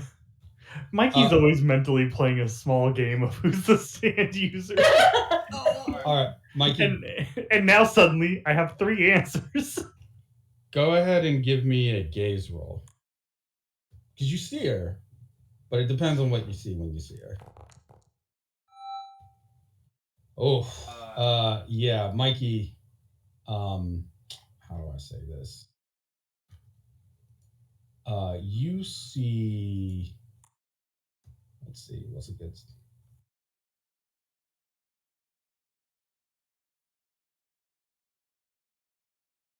You don't just see a nun.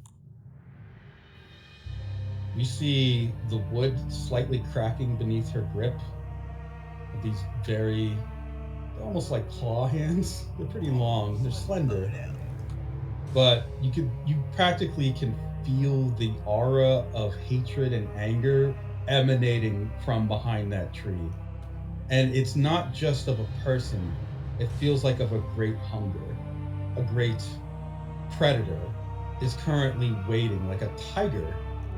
And with the orange hair, that symbolism becomes even stronger. This is a predator that would not just jump on you, but also your associate Zella. And yeah, when you look at her, all you see is just a nun who looks like she's just peeking around a tree. aw, how cute. That must be her. You approach her. Just a big hand on her back. Just, hey. Yeah, and you will be walking up and gesturing like, hey, So Mikey, you see Enya walking up on this thing. So Enya is going to basically Alsatia's gonna be like what between us? Yeah. in some way. And you've likely you felt killer auras before. This one is real intense. The menacing signs are huge. Yeah, I think if Zella's looking around, Mikey will just like in that very quick like merman talk just go, It's cool. We might need to start running. Not yet, because that'll probably provoke her. But it's okay, because Enya's here and might be able to help, but I don't think she understands what's going on. and then he'll like see Enya like wave, and he'll do like that thing where you like put your hand kind of halfway up, like oh hey, and then do like a wave over, and then like a come here motion to Enya, and then hit out loud. He'll just go, Hey, Enya, how's it going? The nun immediately drops down into the bush, and you just see her drop out of sight. Push. Ah, damn it. Yeah, hey, Mikey. What are you doing out here? We were just enjoying the nice day. Babysitting, the kids are, and he looks around and like sees nothing and just goes, oh, crap. They're hopefully at the playground. We told them to go to the playground. Might have to go check on them. What are you doing? Actually, I was hoping to catch a nun that made a pretty sizable donation. We were in dire straits over the house, so I wanted to thank them. Oh, wouldn't a nun work at like a church that also did its own thing? I mean, that's still nice either way. What did the nun look like? Did they say?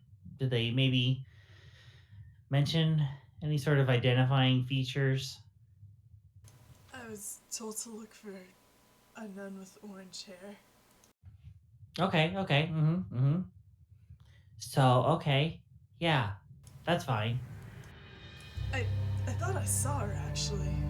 Yeah, you probably did. That seems like a big obvious thing. And he's gonna start looking around. Do you go to the bush? Yeah.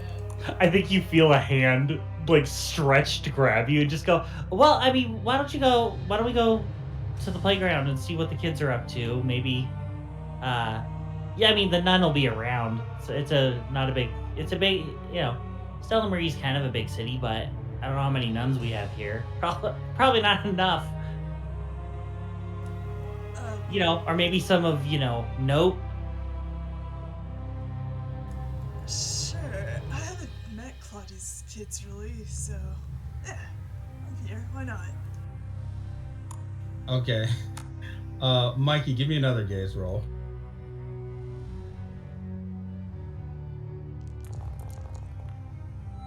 The 5. Yeah, something catches your vision, corner of your eye, the nearby street. You see that same nun clinging to the side of a bus that is leaving before it makes a sharp turn around the corner and she's out of sight. Yeah! Oh my god. I think his seeing her leave probably sets him at ease a little. And he's just like, yeah, let's go to the park. We'll deal with that later. And I think he lets Enya's arm go. I mean, if you saw something over there, that's perfectly fine. And I think Mikey would grab his like pocket and just go like, oh, hang on. And I think and he'll like pull out his phone like he's checking for a text, and then Enya, you get a text that just goes, the nun you're looking for is Alsatia. And then he'll just like, just a dumb work thing. All right, yeah, let's go check out the kids. If you haven't met them, they're great. And he's gonna turn around to read her message. And then, like, just drop the phone. What? Oh, yeah, you got the same work thing. We can deal with it later. We got stuff to do. 2 of us are currently on spirit journeys, and I guess we're on babysitter duty. all right. So that's what you guys are up to. Enya, I guess you can spend time with Mikey and Zella, and you can even ask Zella some things about, Trace. But oh yeah, you can see what he's up to. Is he asking about me? No big deal. Just yeah. Just curious, even though I murdered him. Yeah, how does he do it? She'll definitely sneak in. Question or two. Does he have a new shell yet? I know he kind of lost his last one. How's it look? Yeah, How big is it? Also, those kids are there, right? Like, Enya sees those kids. Yeah, you see them. Yeah, they're there. They're real. It's fine. Yes, they're real kids. Why would I be taking care of fake ones? I've done that before. I would know the difference, guys. Really? Well, the ghost kid. Oh yeah. I would know. I think that's partly why you're in the situation you are. You're turning those ghost kids. You're just such a good babysitter. At some point, Enya will also ask Zella if she knows of any cookie recipes. Zella is a wealth of recipes, but only for fruit. Fruit-related things. You should ask Zella about feeding people from the House of the Rising Sun as well. I think if anyone can grow infinite fruit, it would probably be her. Actually, I guess she would ask, like, what could be possibly grown out on their property. Yeah, that'd be useful to know. So yeah, Enya has all sorts of questions for Zella, apparently, as they hang out. All right. And then the last thing that happens as you guys are spending time and dealing with your various, issues here and there. Ice Peak. Eventually, the lightning strikes will die down, and as the sun is setting, it seems like the drug is starting to wear off out of your system. I can tell because lightning less, I guess. Pretty much, like it's getting like it feels safe to go back to shore, and Okay. you do feel less, I would say, conflict, or as like things aren't as bad as they were. Just generally, personally, psychologically speaking, it's like a pressure has sort of been alleviated just from confronting and discussing things with Kansasa. Okay. Um, I know some of my dark murder researchers was not me alone, I guess. right. To hear Kansasa, I mean, she just basically is describing a life of being some very early century monstrous vampire. Some of the things she said may be historically true. You'd have to look in on it. But what is perhaps more strange is when you get back to the shoreline, what Kansasa promised is starting to come true. You see the shoreline in Guam, Stella Maris in this case, a little bit differently when you get back. There are more things growing out of the sides of buildings. They're kind of ethereal shapes. Ooh, okay. You can see like what look like ethereal people walking the streets.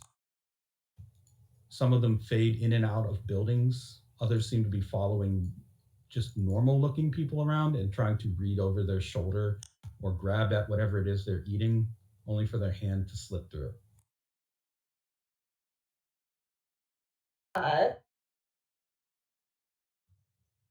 Interesting. You also see a familiar purple backpack hopping along the road and catching small, looks like insects or some kind of very strange looking life form with its tongue and then scooping them into its mouth. I slide toward him extra fast. The entity you know as Boogie just says, "Whoa, whoa, whoa!" I proceed to hit him on the head as hard as possible. When you bonk him on the head, his mouth opens and a bunch of really strange looking insects fly out of it. Why'd you hit me? I have found you at last. Lift him up. No, Boogie's innocent. Boogie didn't do nothing wrong. You ate my things. Boogie did one thing wrong. Where are my things? Are they still inside of you? So I take out a surgery. Well, help me, nameless, help me. You're gonna get it now. Help me. You feel Boogie get pulled out of your hands. Okay. And towards the direction of a figure who catches him and puts him on their back. He adjusts the straps, make sure they're tight, and then starts to walk away. Oh, no. I sleight of hand the knife away and I start to follow him, I guess. Okay. Excuse me. He just keeps walking, actually. He doesn't seem to want to stop. So at some point he goes around a corner. Oh no, we gotta go faster. And into a solid wall. Just walks right through it. Okay, I press my hand to the wall. It's solid. Oh, okay. Is there a vent or anything? You see a bunch of creepy ghosts and spirits going in and out of a vent, yeah. Okay, like little one-eyed centipedes. And... I'll go slide up in there. Okay. They all make grumbly noises when you push them over. Pardon me. One of them, who's a small imp with a knapsack, seems to be collecting junk. Just kind of shakes their tiny little fist at you as you go by. Excuse me. Pardon me. They complain, but you manage to get through the vent to the other side of the wall, where you see the stranger with the backpack walking away around another corner. Can I try to drop on it? You want to try to get a drop on him? I mean, like, just drop heels on it. Oh, they would go right through him. Oh, interesting. I guess I'm just following him as closely as I can because he just goes through freaking wall. Eventually, he seems to get to a location with what look like two humanoid wafting smoke forms. He takes off Boogie, opens up Boogie's mouth, and takes out a smaller smoke form, and then hands it to the two of them. Oh. The smoke forms take the smaller version and then huddle all close to one another and begin to drift upwards into the sky. The person wearing Boogie seems to stare up at them and then puts Boogie back onto his back, adjusts the straps, and goes back to walking away from you. So he doesn't. It just seems like a nice person. It seems like he might have helped them out in some way. Yeah. It seemed pretty peaceful to have left.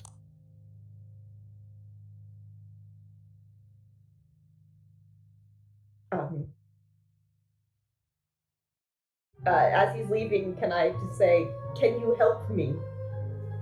The figure pauses. Oh, that depends. If you're looking for a missing loved one, I can probably track them down. If you have a problem with the demon, I don't know how good I am in a fight, but I can try. Or if you just want to cross over, that's a complicated matter. I haven't even figured it out. I am, to my knowledge, not dead yet. He pauses and then turns around. If you're not dead, then I'm not sure what it is that I can do for you. Or why you're here for that matter. The figure that turns around is this.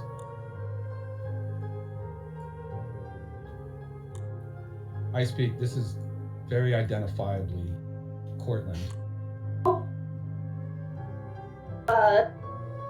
She just blinks several times. I was going to ask you to teach me. Teach you? Boogie leans up over the shoulder and says, "Hey, idiot. Can't even remember your name. That's the lady doctor you told me to find. Why are you treating her like a stranger?" Nameless adjusts Boogie and then kind of looks at you, Ice Peak. I wasn't really sure what I would need with a doctor since I'm dead, but there was something in me that said that I should try to find someone like that. If you're living and I'm dead, I wanted to find you. Maybe I knew you. I guess that's a strong possibility. Good job, Boogie. Boogie just kind of starts singing his own praises. Boogie, the best bag ever was. I suppose I will need to apologize to your bag. Oh, don't worry. He's a bit rude, but he's a good guy. Or he was. I don't know how that works. There are various small spirits floating around Nameless now. They seem to be trying to get his attention. My work here is seemingly endless. So maybe if I taught you, there would be less demand and at least a little bit of relief. And I could probably figure out who I was. Or I have this weird dream, I guess, that if I do enough good deeds, maybe I'll get to cross over myself. That's probably why I'm here. My name is, well, it's nameless. I don't really remember it or who I was, but you might have known me. If you did, I hope I didn't owe you money or anything. Or did we fight? Or I probably said a lot of things that were rude or something. So just preemptively, I am sorry for the bad things that I did. That's probably not enough, though. I'm guessing, I don't know. I was probably like a mass murderer. Yeah, who knows? Bank fraud. Snaps his fingers. Probably bank fraud. I knew a piece of you, and no, I do not think you, at least, well, I knew you. You did not do things wrong to me. Oh, well, you're the first person I've met that knew me, so that's good to hear. Well, why don't you come along with me, I guess? I can teach you a thing or two. I'm not sure I want to know who I was sometimes. I mean, I do, but I know it's painful too. Maybe it's better to just focus on the job, right? I often find myself focused on my job. What do you do? You're a doctor. I am a mortician. Oh, that makes you're probably the person who examined my body. That's probably why I remember you. Right. She'll slowly put a hand up to her mouth for a moment. I am also one of the cops that protected you for a while. Oh, protected me. Huh. Well. So I wish to be very, I may not have been professional about it. For the first time I speak, you can say you honestly have seen a ghost blush. Because he does. As he adjusts Boogie, Boogie starts to sing. Nameless got a girlfriend. Nameless got a girlfriend. Nameless got a girlfriend. Yes, he does. And then he leans up and gives Nameless a very small kiss on the cheek. Nameless adjusts the bag and just clears his throat. I'm not sure it was all like that, Boogie, but it's well. Why don't you just? He kind of like motions for you to come along with him. I speak. You can't spend too much time here if you're not dead, you know. But in the limited time we have, I can probably help you out. Oh, this is. Although I have summoned ghosts before, I have not seen them in this number. She'll slide up next to him. And do not worry, I cannot blush. Guess we'll have to see about that. He starts to walk, but side by side with you, into the crowd of ghosts and spirits. Some of them fearsome, some of them mischievous, some of them simply nature spirits that sway off of the grass and away from the trees.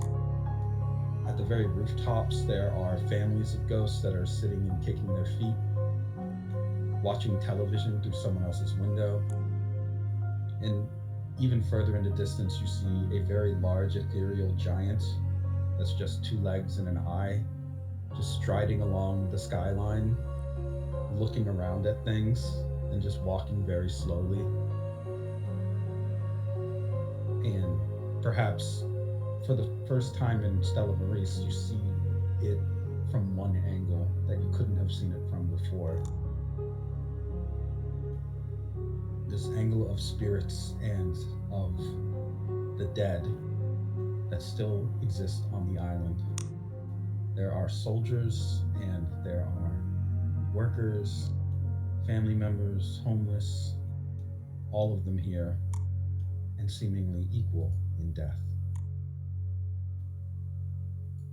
But at least you have a partner to explore this while you can.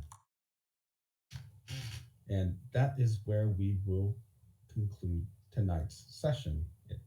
To be continued.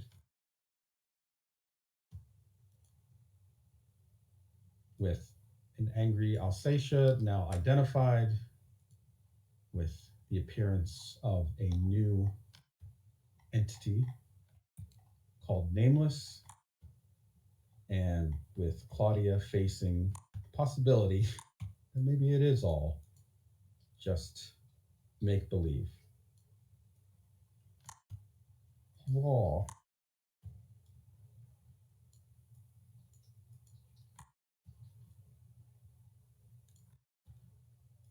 And activate the ending screen and ending song.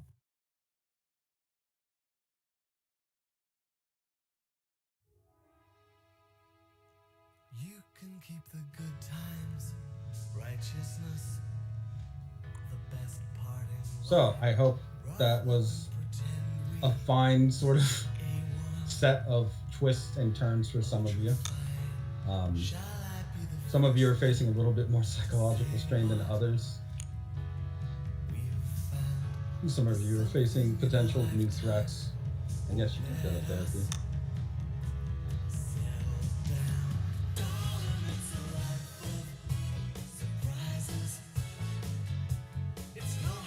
Oh man, there's so much. Claudia, it truly is up to you whether or not that was all hallucination, ultimately.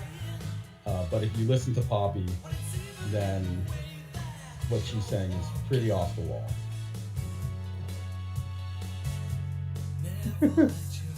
I can't, of course, rewrite your character, not within my powers DM, but it is an option you can take, that you are actually Poppy, and likely always have been.